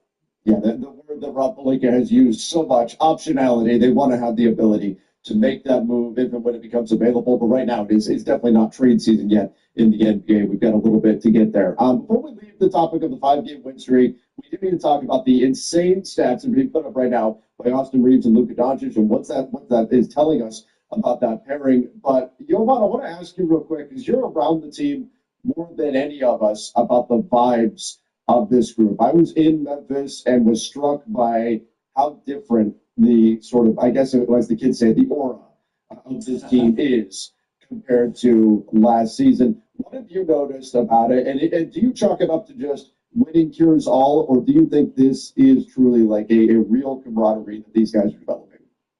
Winning certainly helps, but I do think there's a real camaraderie element to this group. It feels like the closest Lakers team that I have covered up to this point, and I started the 2020-2021 season. So that was coming off of the bubble and the title, and that was a weird year because we were in empty arenas and we were conducting press conferences through Zoom, so no locker room access, no actual like face-to-face access with the players and like going in the locker room and whatnot. But since then, I would say like that team, obviously defending champs, brought back a lot of that group, and then they were undone by injuries. But this group is as close of a group as I've seen since I've come to the Lakers. And I think part of it's like continuity, right? Like they have had, you now have multiple years of LeBron and Austin and Louis and Vando and Gabe and Jackson. Some of these guys have now been here 3+ years. But then you also have Luka, and I think Luka has been, like, people have talked about Luka being more of a vocal leader and him feeling more comfortable. And it's kind of just basic human psychology of he gets shell-shocked, traded in February, halfway through the season, and then he comes into a new environment, and he by nature is a little bit more like an introverted, quiet guy. So I think it takes him a little bit to assimilate and feel like this is really his team. And then the Lakers do everything in their power to make it clear this summer it is Luka's team. And I think he has taken that leadership role that he's not, again, like the most vocal guy. I think that's more like a Marcus Smart type thing. But Luka has his inside jokes, and he's always chirping and kind of trash talking with his teammates, as we've seen with Rui and Austin. So I think that they brought in guys who have done what, like, they've bought into their roles, they've embraced them, and then you also have a level of continuity with some of the other guys. So I think overall it's been a really fun group, and I think we've seen that by, like, you don't go 7-2 with the injuries that they've had without being together and believing and not giving up. And I think this has been a real win for Lakers culture, the culture set by JJ Redick, and I think it's been reflected on the court, but it's certainly been reflected off the court as well. Yeah, and I'm glad that you shouted out JJ there. You mentioned him earlier as well, because it certainly deserves a lot of credit for where they're at. All right, let's talk a little bit about Luka and Austin. Austin right now averaging 31, 9, and 5. It's insane on phenomenal percentage. Well, a little bit low from 3, but still almost 50% from the field. Luka, not to be a slouch himself, 40 points, 11 rebounds, 9.5 assists, or 9.2 assists, and actually a little bit low on the 3-point percent. I think there's upward growth that's coming there. He's only at 31%. I'm rounding up to get there from deep.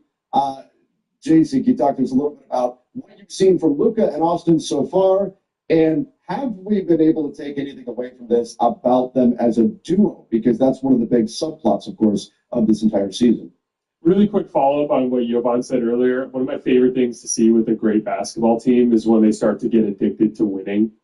And when they actually start to win on a night-to-night basis, you can almost see like a level of engagement, possession to possession. And JJ keeps calling it connectivity. But like that to me is what happened. It's like a momentous thing when a team starts to be like, wait, like we can do this thing. Like we actually have a shot here. And it actually just brings another level of greatness out of everybody. We look at Austin. I want to start by just sharing a couple of basic numbers. Luka is getting 1.33 points per post-up to start the season, which is insane, off the chart. He had 5 more than last night. It was like spamming post-ups of Steph Castle off of the left block last night. It was a big part of how they kind of changed their attack with some of the ball pressure that they were dealing with. Austin, remember how we talked about his weaknesses against switching from time to time? He's getting 1.15 points per ISO, including passes. So he's been really good there to start the season. And then Luka and Austin have sneaky been 2 of the very best pick-and-roll players in the entire league. Out of the 17 players in the NBA to run at least 100 pick-and-rolls so far this year, Austin is number 1 in the entire NBA in efficiency, including passes at 1.24 points per possession. And Luka's number 3, just barely behind him. The Lakers as a team have been the number 1 pick-and-roll team in the entire NBA at 1.17 points per possession. Austin is shooting 9 for 12 on floaters, including his game winner versus Minnesota, and 69% at the rim. I think the give and take of the 2 of them as primary creators in that mold of the classic Luka Kyrie, Luka Jalen Brunson mold, I think that fits perfectly. The only thing that's really standing in the way of me like really believing in this group is I want to see Austin improve as a catch-and-shoot player. So far to start this year, he's just 5 for 16 on unguarded catch-and-shoot jump shots. That was a huge problem in the Minnesota series last year, and has generally been an issue in his career. He's very much a fluid, off-the-dribble type of shot maker. And I think that's like, for the record, I don't want to make it sound skeptical, because I believe in Austin as a competitor and as a smart enough basketball player to know that that's what he needs to work on. But that to me is like the one thing that really stands between like their ultimate potential as a duo and where they are right now is Austin's got to be able to score off the ball with Luka. And I think a big part of that is him knocking down those catch and shoot threes. Where are you at on the two of them? But what they've done so far, and then as well as a duo. I just don't know how you stop this team. Like that's my. It feels like what you go back to the 5-game win streak and what we've seen to start the season. It's almost felt like the Lakers are sort of in the mindset of if we can keep this game relatively close with like 5 or 6 minutes left, we're going to out execute you in the half court in crunch time. And the reason they are capable of doing that is, to Jason's point, they have 2 of the 3 best pick and roll players to start the season, and I think it's sustainable. Like I think Austin has really leveled up with his playmaking and decision making. I think that's been one of the biggest things that stood out to me. Is like there used to be reads that Austin couldn't make or just didn't see coming out of the pick and roll, but his just menu of options coming out of it, just the different ways he can attack both individually and to create opportunities for his teammates, I think that has gone up a level or two. Luka, of course, is already one of the best pick and roll players of all time. He could arguably be the best pick and roll player of all time. But with like Luka, it looks like he just picked up where he left off from the 2023-24 season. I'm doing a Spectrum segment today, and they're asking me how many points per game do you think Luka's going to average this season? And I originally was like, all right, 32, like that's very high, but it seems like high number, but obviously like lower than the 40 currently. Then I was thinking about it more like we got to bump that up. Well, let's go 34. Let's say he matches 2024, which I think would be really impressive, playing with Austin and LeBron, those 2 guys having the usage that they have. But like Luka's at a level right now.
Go watch that TV.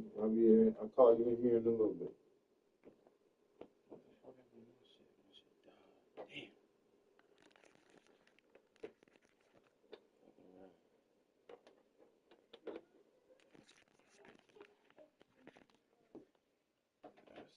All that bullshit, man.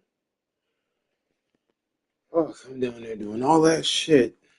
That's why I'll be leaving. So I'll be leaving a video on for y'all. On the wing, Irving. That's to Hastings. Irving against Leonard. Releases. And it's Irving missing. That's a shot he'd like back. He's usually going to make those. Leonard passes to Lillard. And out of bounds, the Hornets will take it.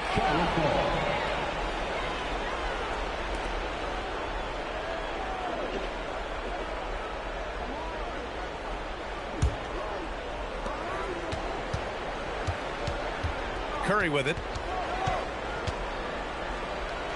And the shot goes down. Zero fear from Curry inside. 2 more points in his Hall of Fame career. For 3, here's Lillard. The Hornets pull it in. And they've had a remarkable postseason record so far. Only 1 loss. And this group knows how to bounce back. They have a winning attitude, utmost confidence in their ability to figure out defenses, and find creative ways to score. very well coached, and even the younger players on this team have a sense of maturity that's uncommon. Here's Cowens, and that's good. His first bucket of the game. And setting the tempo with an assertive move. Like, where was the defense on that play? To me, that's a complete lack of communication on that side of the ball. These guys need to be talking to each other. I don't mind that. I mean, they met him at the rim and temporarily prevented the points. Charlotte shooting their first free throws of the night.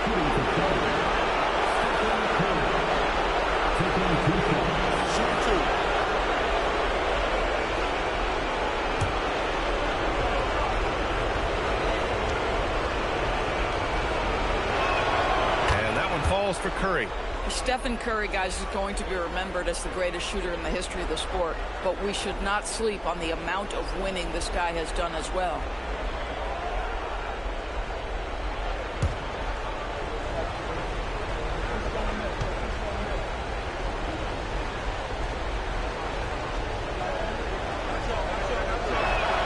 Good on both.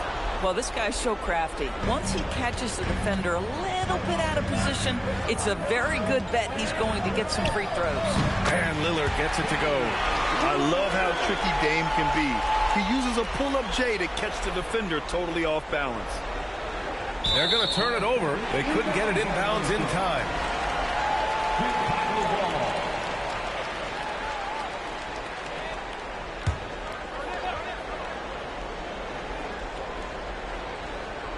First quarter, just about 2 minutes in.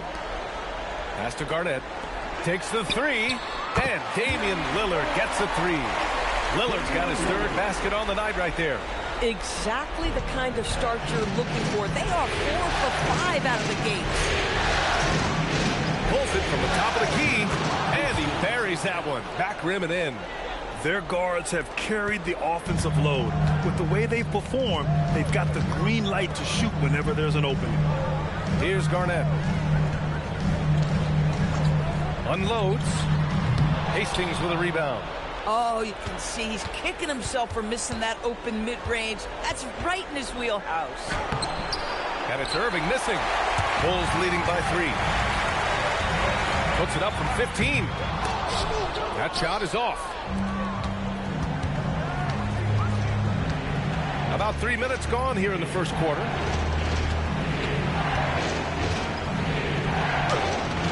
Shot that time, not on target. Ooh, solid D from Leonard. Here's Richmond. Here's Garnett. Rejected by Holmgren. You have to be careful to check Holmgren's around defensively. This guy, such a good shot blocker. Cunningham's checked in for Irving.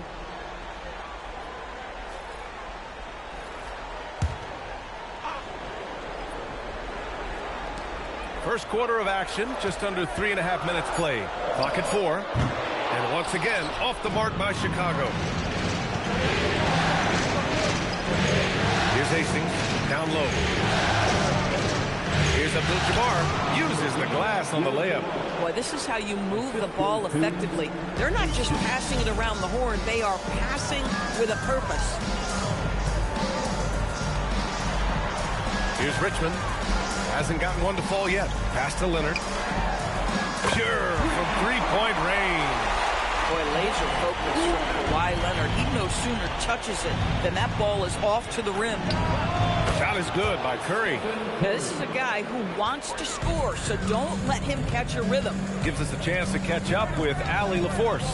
Well, Billy Donovan had a few moments to share with me, and he told me one guy that we have to always be cognizant of is Chet Holmgren. Coach explained his biggest impact comes on the defensive end, but we can't overlook his offense. He's a 7-footer with guard skills who can space the floor and is very efficient around the rim. Back to you guys. Allie, thank you. Brown, he's checked in for Chicago. With the explosive leaping ability, he's able to play center despite being undersized. Unable to get the ball in bounds, and they got called for a 5-second violation.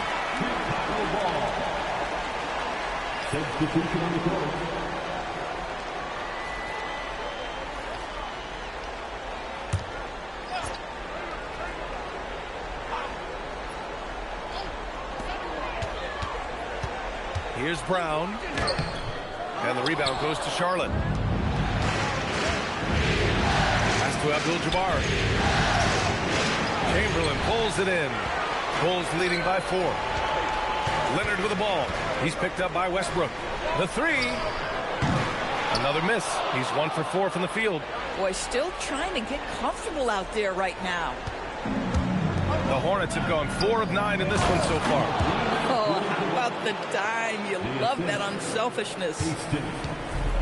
Chicago has gone 2 for 4 from range to start things off. Tremendous lead pass. Boy, that makes your teammates happy, folks. There's 49 seconds left in the first quarter of the game. Cunningham, right side.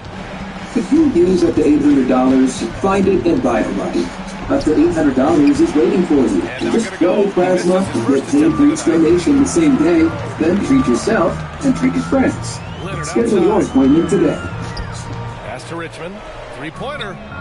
Yes, and it's Leonard with the assist. And it also with the law, but he also got himself in trouble with what appeared to be one of his last pieces of income left.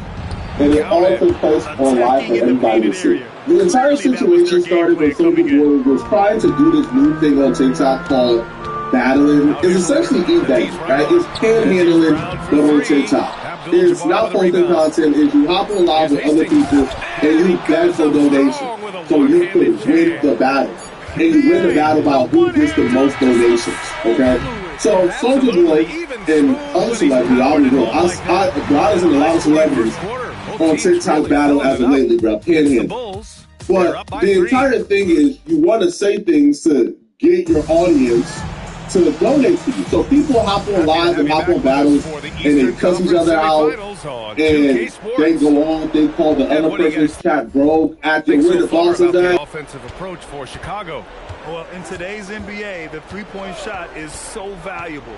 They realize this, and that's why they're continuing to drain as many as they can. Yeah, and in addition, their ball movement has really unleashed their offense. Boy, they've been fun to watch. And so in the game for the Hornets, they've got Cunningham, also Russell Westbrook out there, and it's Unseld in at the power forward position. Good whistle there. Chicago shooting their first free throws of this game.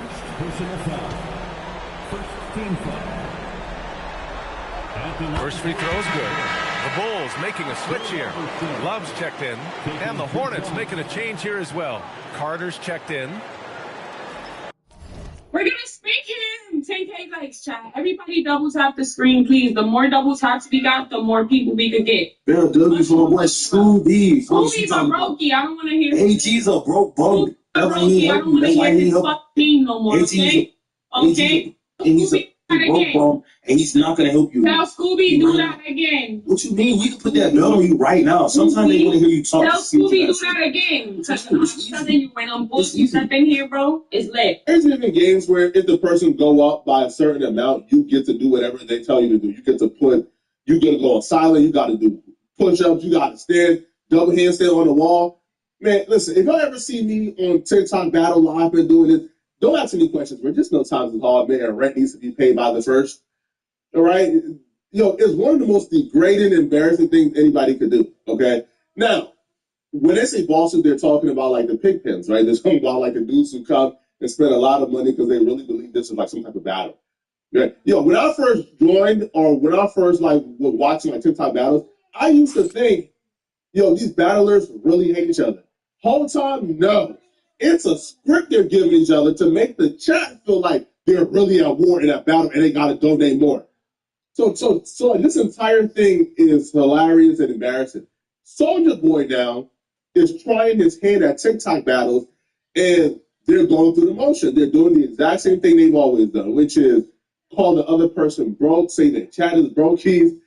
Soulja Boy, he's either new to this or he's just old one. But Soulja Boy, because he's new to this e-bagging, he gets in his feelings. And that ultimately leads to Soulja Boy doing some highly illegal things on live. Hey, what's up? How was your team? So, can't even put up more than 5K. I shoot you in your face. Better watch your mouth. Over here bothering my peace. Y'all bums. boy. Use a screenshot this page. Watch what a guy I'ma find this. On my mama, I'ma find you. Watch. Soulja Boy lost the game, which is shocking. Usually a celebrity like Soulja Boy who's in rooms with other people, usually like their audience and their supporters will blow everybody else out the water. But he's probably new to the e-bagging thing. So when somebody is winning, especially when they're winning against a celebrity, they're gonna pop it, right? Because their supporters gave him a W against somebody who's really famous. So the dude is popping in that Soulja Boy, right? But when the game ends, 3-2-1, the dude is I won already, I don't care. But Soulja Boy is still pissed off that the dude was talking trash during the game. So now Soulja Boy is making terroristic threats. And if that's not bad enough, Soulja Boy then begins to screenshot the dude profile and tells others to screenshot it so they could find him afterwards. So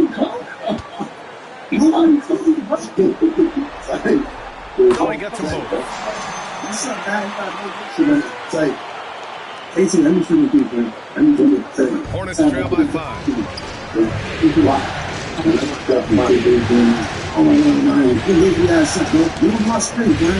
Maybe no more screen time for you, bitch.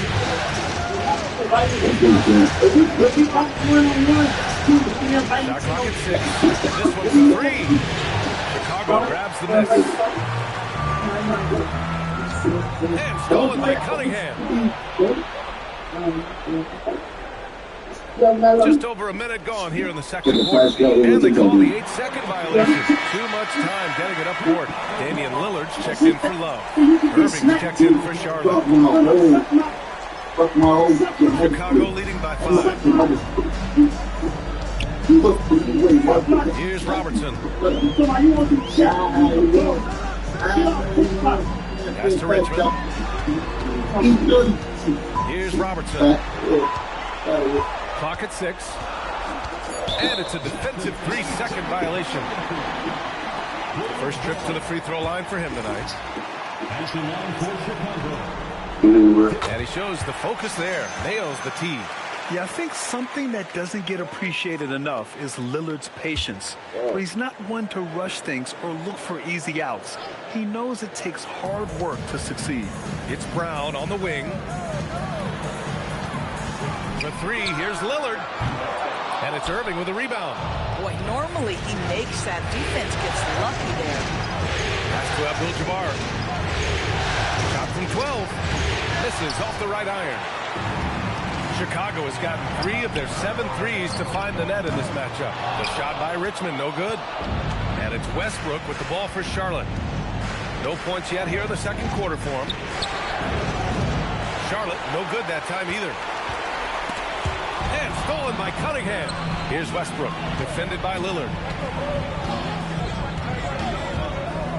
Westbrook taking his time here. Here's Unseld, defended by Brown.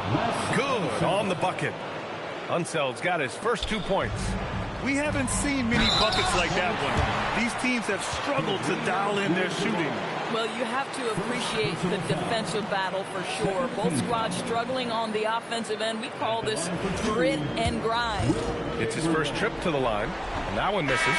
Leonard's checked in for Chicago. And Charlotte making a change here.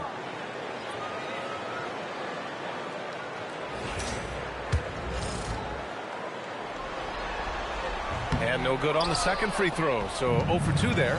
Yeah, they're really cashing in more at the line here in the second quarter. And that one's good. Irving doesn't have to break his momentum at all to catch the pass. Chicago leading. Here's Robertson. And he buries his first look. Good execution. They're getting some short-range looks here. Charlotte has gone 0 for 2 from outside in the second quarter. Lillard against Westbrook. To the right side. Here's Unseld. And that one comes off the assist by Westbrook. Unseld's gotten his second bucket on the night.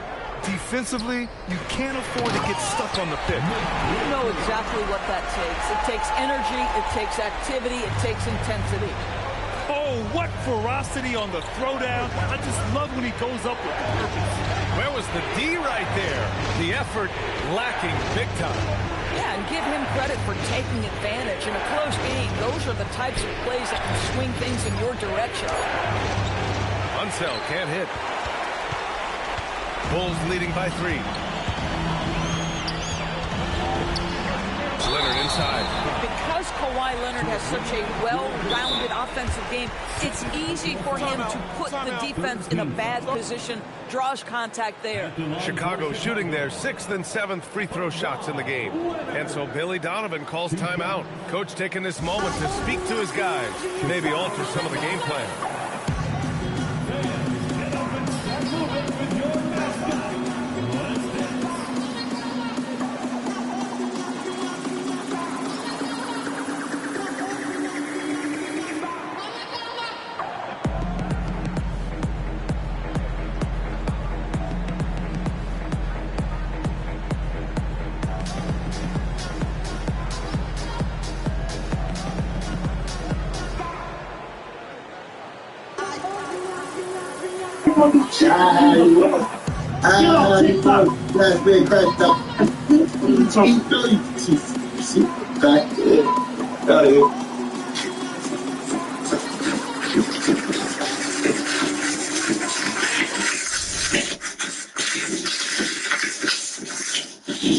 Don't even worry about that.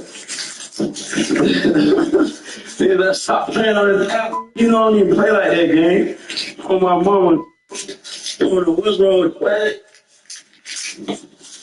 So y'all don't even worry about that, boy. Y'all don't play like that, boy. TikTok, this boy, y'all crazy. That man got issues, bro. Soulja Boy got some deep-seated issues that are unresolved. He is angry. So, Soulja Boy has done this to too many people, even as of lately, that you really started to ask yourself, what's wrong? Is he bipolar? I think he is. I think he's 100% bipolar and mentally ill.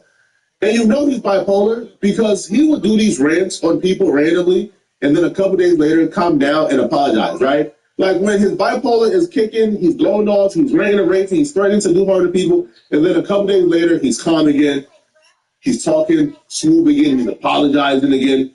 We've seen it in real time with Candy. Like, do you remember last week or so, I think Candy, who apparently is like a housewife or something, she interviewed one of Soulja Boy's former employees. The employee listed how Soulja Boy did him wrong, Soulja Boy did him dirty, right? Soulja Boy violated him. Now, this employee wasn't a nobody. Like, he went on to be a really successful music executive, and he was being interviewed about his life, and he let it slip. I used to work for Soulja Boy. Instead of Soulja Boy addressing the accusations of what he did to the former employee, Soulja Boy went off on the podcaster. Went off on it. I mean, said a lot of terrible things about it, only for him to apologize a few days later. And somebody take this Candy too. Why you got this fat ass on your platform talking? I'm gonna shoot out you and his wife. I'm about to shoot out Candy. Somebody tag Candy and somebody tag this fat ass boy. You want to somebody steal food? They use a big. Shut up. You going around with somebody and don't eat for 3 days. And Candy, you too, you little bald head. You got this white on your mother. I'm in Atlanta right now. Send me the motherfucking address. Let me pull up, tell my side of the story. They said you don't need to apologize to Candy, man. I'm sending out an apology to Candy, man. You know what I'm saying? No, I'm saying shout out to Candy, man. You know, I be overreacting sometimes, I just be seeing stuff on the internet, like, you know what I'm saying? But much love to Candy, you know what I'm saying? You can find it in your heart to accept my apology. Much love to you, you know what I'm saying? Much respect to you, you feel me? John, what's wrong? I see you with the bag, yeah? You know what I'm saying? I just be getting so mad. I'm like, man, folks lying on me and shit, but they like, man, you know, you shouldn't got mad at the dude, but said he shouldn't got mad at her. You feel me? So, I'm just let them rock, man. It's unclear if TikTok is gonna ban Soulja Boy, because TikTok can play that, bro. Any minor infraction on TikTok, you're gone. Now, you make a terroristic threat like that to somebody, you make a credible threat, you harass them, you screenshot them to find their address. I can almost guarantee you Soulja Boy will be banned on TikTok shortly. That's another income going, all off of impulse. This man doesn't think when he reacts. And he can't afford to lose TikTok. I guarantee that, bro. Like, I don't care how much you think Soulja Boy music makes him a year. He can't afford to lose TikTok. That's a bag he makes every time he's on TikTok battle. Because the other things he's currently doing to make a bag they ain't working. Soulja Boy just dropped a new game council. Bro better hold on to TikTok type, man, because this new game council is about to get him sued. So if you guys know anything about Soulja Boy's lore, Soulja Boy drops a new game council every couple of years. And the game council is simply a ripoff and a bootleg of another council. So his first game council was, I think, the Soulja Boy Gaming, like the Soulja Boy PC. It was supposed to be a system where you could play all Nintendo games on it, including like PlayStation games and things of that sort. But Nintendo sued the F out of Soulja Boy because he ain't have any right to use any of their games. And the system that he built was nothing but an emulator. Like, it wasn't an actual game system. It was an emulator, a white label emulator that he slapped his name on. This time around, he launched another thing called Soulja Boy Gaming, but this is a product that already existed, right? So Soulja Boy dropped this. It's a handheld console called the Soulja Boy Game Flip. But if you guys know anything, right, this is an already existed product, right? It's called the Retroid. This is a company that already makes this. So apparently Soulja Boy is reselling these, slapping his logo on it and calling it a new game system. That company isn't happy about this. He's about to get sued for a second time by a game company that he done bootlegged off of. So Retroid put out a statement and he says, I didn't know about this. This is not any kind of official licensing deal. He does not have permission to rebrand our products and sell them as his own. The Retroid Pocket Flip 2 is patented in the U.S. by ourselves. So not only is this patent, but this is patent too. So he even stole their name. Soulja Boy Game Flip. No, the Retroid Flip is also a patent in the U.S. Okay, so I say that to say he doesn't have the luxury to lose this TikTok source of income, and he knows this. But it didn't stop him. It didn't stop him because Soulja Boy is bipolar and he has issues. Now I'm gonna just tell Soulja Boy this, man. Yo, the abuse you give people, you've been getting away with it for a long time, but it's only a matter of time, man, until you run into the wrong one. You can't keep thinking you can out-crazy everybody you run into. Some people will give you all the crazy you're asking for and all the crazy you're looking for. Now, luckily for you, you act crazy online. You've been doing this online for a while now, and none of the people that you've really had some real issues with have ran into you, particularly. But yeah, bro, this is not the route to go, bro. Yo, you're a Soulja Boy. You're supposed to be a millionaire. You have a lot of success, and I don't know what you did with your money, but now you're on TikTok live battling, cussing out random fans. I don't know, bro. It's a bad look, man. But y'all let me know in the comment section. What do you guys think? Do y'all think this is a good look for Soulja Boy? Do y'all think it's a bad look? Let me know in the comment section. And if you're still watching this video and you want to see more videos, then click on this video right here somewhere on my screen to find out how Tasha K just exposed one of Joe Budden's co-hosts for scamming. And if you want to get paid to make videos on YouTube as well and grow really fast, I have a step-by-step book on how to make your first $10,000 a month on YouTube in a fast and a hurry. Everything that I know, all of my secrets is in that book, as well as one-on-one consultations. The link is in the description to sign up for consultations. This is my last week doing consultations, all right? Sign up now, okay? Also, again, click on this video right here to find out how Tasha K just exposed Joe Budden's co-host for doing some pretty illegal things. Click on this video right here to find out what I'm talking about. I'm out of here, folks. Peace. Switch to Google Fi Wireless and get a phone plan backed by the innovation and security of Google. Whether you choose one of our unlimited plans or only pay for the data you use, you'll get ultra-reliable 5G coverage, and you can join instantly with our quick eSIM activation. Every plan is packed with perks at no extra cost, like full connectivity for select smartwatches, VPN by Google, and advanced spam call blocking. Experience wireless reimagined by Google. Switch to Fi today.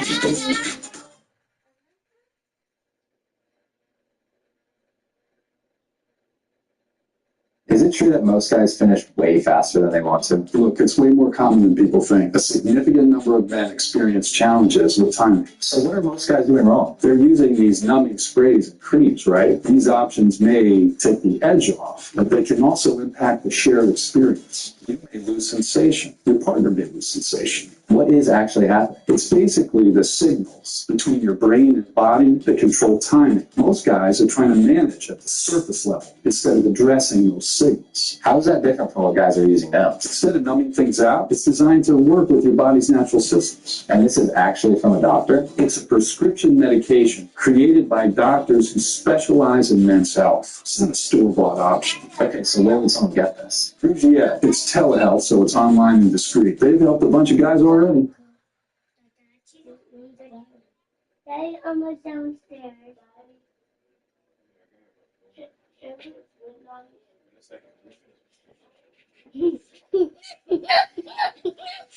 The Los Angeles Lakers yesterday, if you didn't get a chance to watch the game, they snuck by the San Antonio Spurs yesterday. And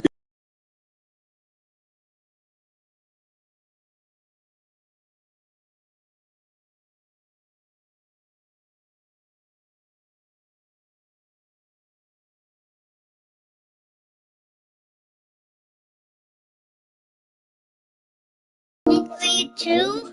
way to be effective. He had 35 points, 13 assists, 9 rebounds, 5 steals, including Mars. You saw Wemby at the end of the game trying to get that nail quarter pass off in the opposite direction, and Luka was in good position the entire time. It wasn't a very enjoyable game from my perspective. Yeah, let's take a look at who's At the end of been the day, lights the out Lakers from got beyond the arc in this year's a win. playoffs. For Fouling Stephen out Curry, Wemby some with a guys lot of thrive offensive on fouls, I the think season is pressure. He's been an unbelievable floor representative spacer of for them. a bigger issue fundamentally.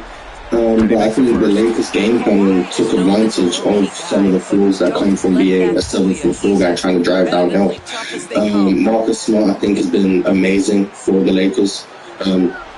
Bar the inbound violation, but everything else, I think he's been amazing, just putting his body on the line defensive. Hornets trail by 5. Here's Hastings.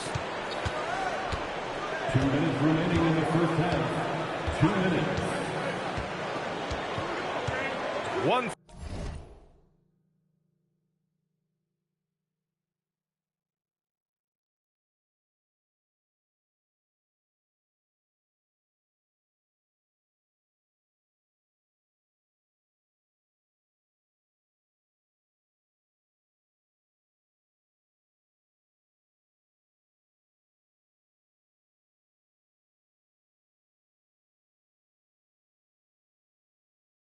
LeBron James Family Foundation is partnering with Nba. 56 left in the second period. Here's 5 to shoot.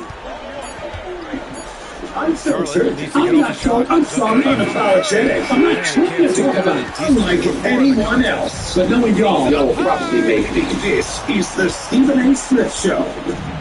Here's Hastings. Irving with it. And it's Leonard. Welcome. Everybody, this is the Stephen A. Smith Show. Coming back to about love to do. Flashes it in. Mad Dog Sports Radio, Channel 82. Every weekday from 1 to 3 p.m. Eastern Standard Time. Re-airing from 6 to 8 p.m. And that's a foul called on Stephen Curry. That's foul number 2 for him. In the first half, you want to stay aggressive, but you also want to be careful. That is his second foul already. And we've got 118 left in the first half of this one. That one falls. Alex has got 6.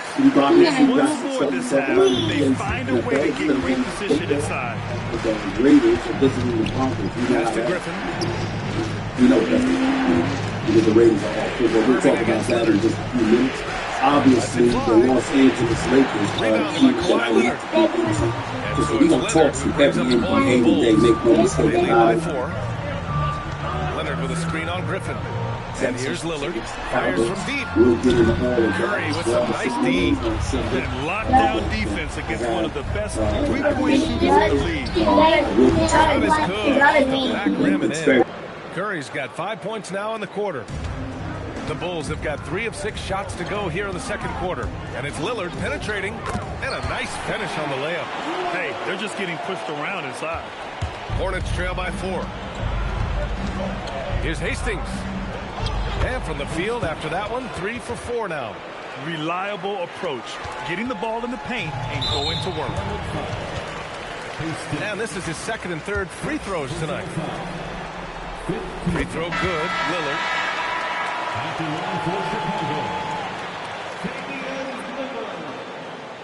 Taking 2 shots.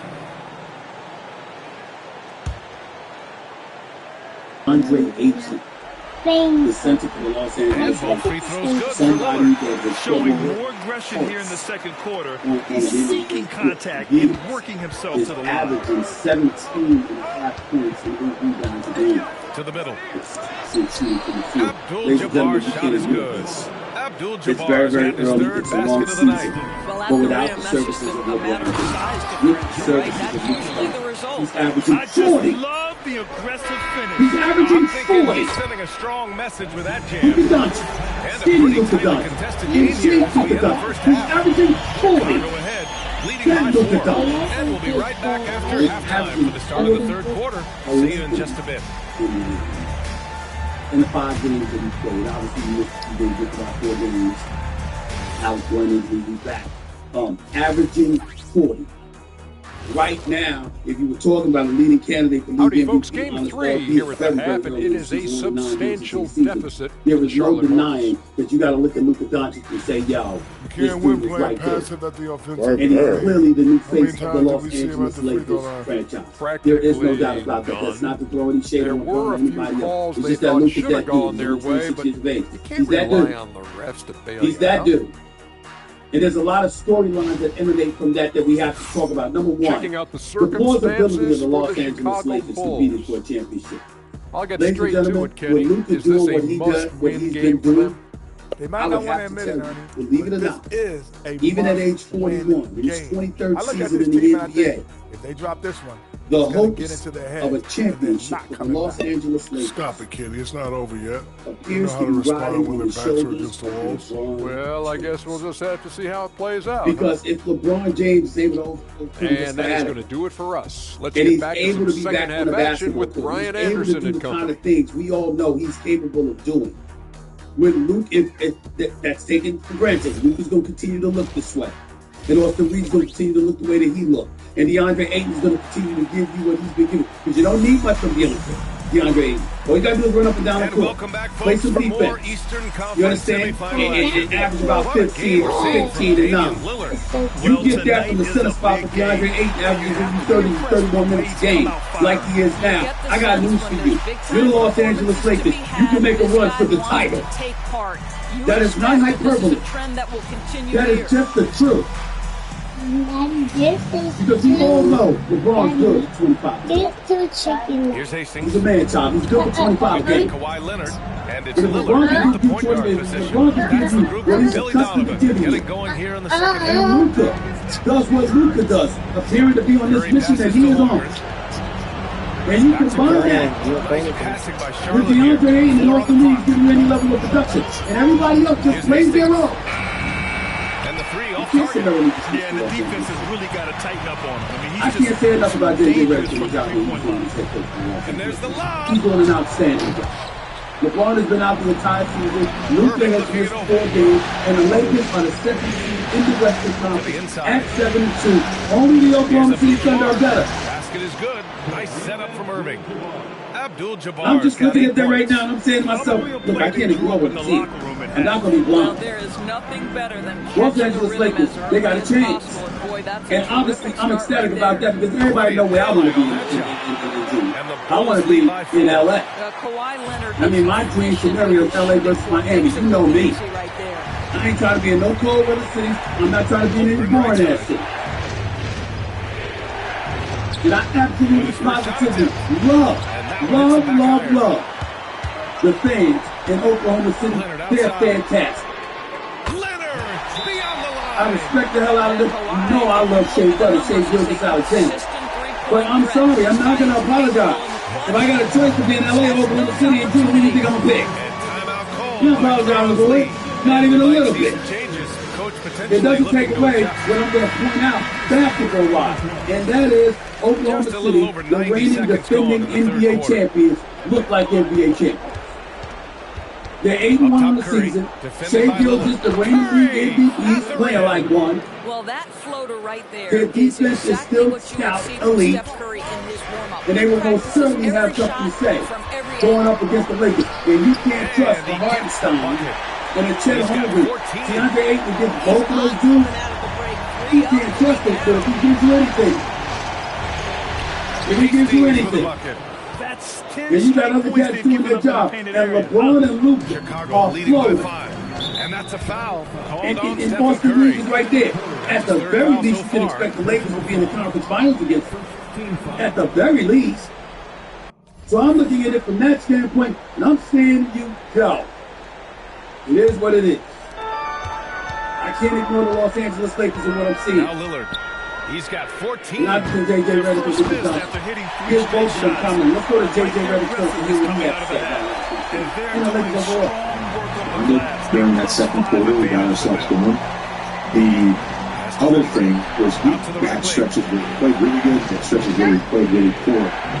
So I think right now we can get back together, and there was no quitting, there was no splintering. It's a connected group. And I think that's the one thing every player is searching for, consistency. They're giving this guy a chance to carry the offense once again. Hornets trail by 4. Here's Hastings. He's got 11. The shot. Chicago with a rebound. Leonard's got his 4th rebound in this one. Here's Richmond. It's rebounded by Charlotte. He's got a great defensive mind. He gets good position and affects the release. And he did it without fouling, and that's becoming art. Changing shots And you've without got an making opportunity of a contact. lifetime. Oh, he is red hot right now. Defense has got to lock in. His attention to Leonard detail, outside. Has his to count. intellect, what he pays attention to, how he focuses, how he rocks in, how big he is in accountability, how much in your face he will be if necessary in order for things to get done the right way. J.J. Redick is that dude. And then he should be a head coach in this league, by the way. He's his lead assistant. Along with several others. I can't say enough Before he about it. even leaves the I floor, really Holmgren can't. has the ball at rim And I'm level. just looking at it right now, And so it's and I'm just Lillard giving who brings respect up the ball where for the it's due, Bulls. because everybody needs to It's a understand it. one-point game. Whether it's Bob Irons or Red St. Jean, whether it's Ty Abbott, Scott Brooks, former head coach in Oklahoma City, and in Washington. I mean, this man is on that staff as well. Okay. Hey, pull your fucking clothes down. I mean, I just can't say it. They know what they're doing. They've got the staff. Was so extra. They have some of the damn good staff. He's the same guy. Focused on Yeah, he's finishing like, firm at the what you got to do rim. against you cannot properly I respect him and all that Lakers He's got going to to take a change. minute to regroup with his I'm players. telling y'all right now, do not dismiss the Los Angeles Lakers. I'm not saying they're going to beat Oklahoma City now. That's a different argument. But they're going to be right there. And I think the Lakers are going to be a top 3 team in the Western Conference if LeBron James comes back and he's LeBron James. He comes back and he's LeBron James. Lakers will be a top 3 team in the West. Triple A Mad Dog 6 is the number to call. 888-663-3646. That is the number to call. Right here into the Stephen A. Smith Mad Dog Sports Radio. In the Eastern Conference, I don't talk about it yet. Because I picked at the beginning of the season, got my Knicks coming out of it. Some trepidation with that pick. I don't like the 1:33 left in the third quarter. I need that rough rider mentality that I know Tom Brady had in his team. Pass to I'm Leonard. not doing the same thing. Here's Richmond. Launches it. And I'm still sure. Abdul-Jabbar with a rebound. Abdul-Jabbar's got 6 rebounds in the game. Boy, if he ever finds So his that's really footing, looking he'll at be in even better shape. Right now, his teammates carrying him. And what a read there from Cunningham, showing he has vision and timing with his passes. Can't sleep on Orlando. Can't ignore them. Can't ignore Milwaukee. Okay? So all these things are kind of things that I think about. But I don't see anybody in the East that I think is pretty good in the top 10. Now here's Cunningham. He's closely guarded, and the layup falls. I just don't. Cunningham's got his first points of the night. I love the energy from Cunningham inside. pushing to get the bucket. Shot by Richmond, no good. Most defenses want to protect the paint first. Great job there. Holmgren outside.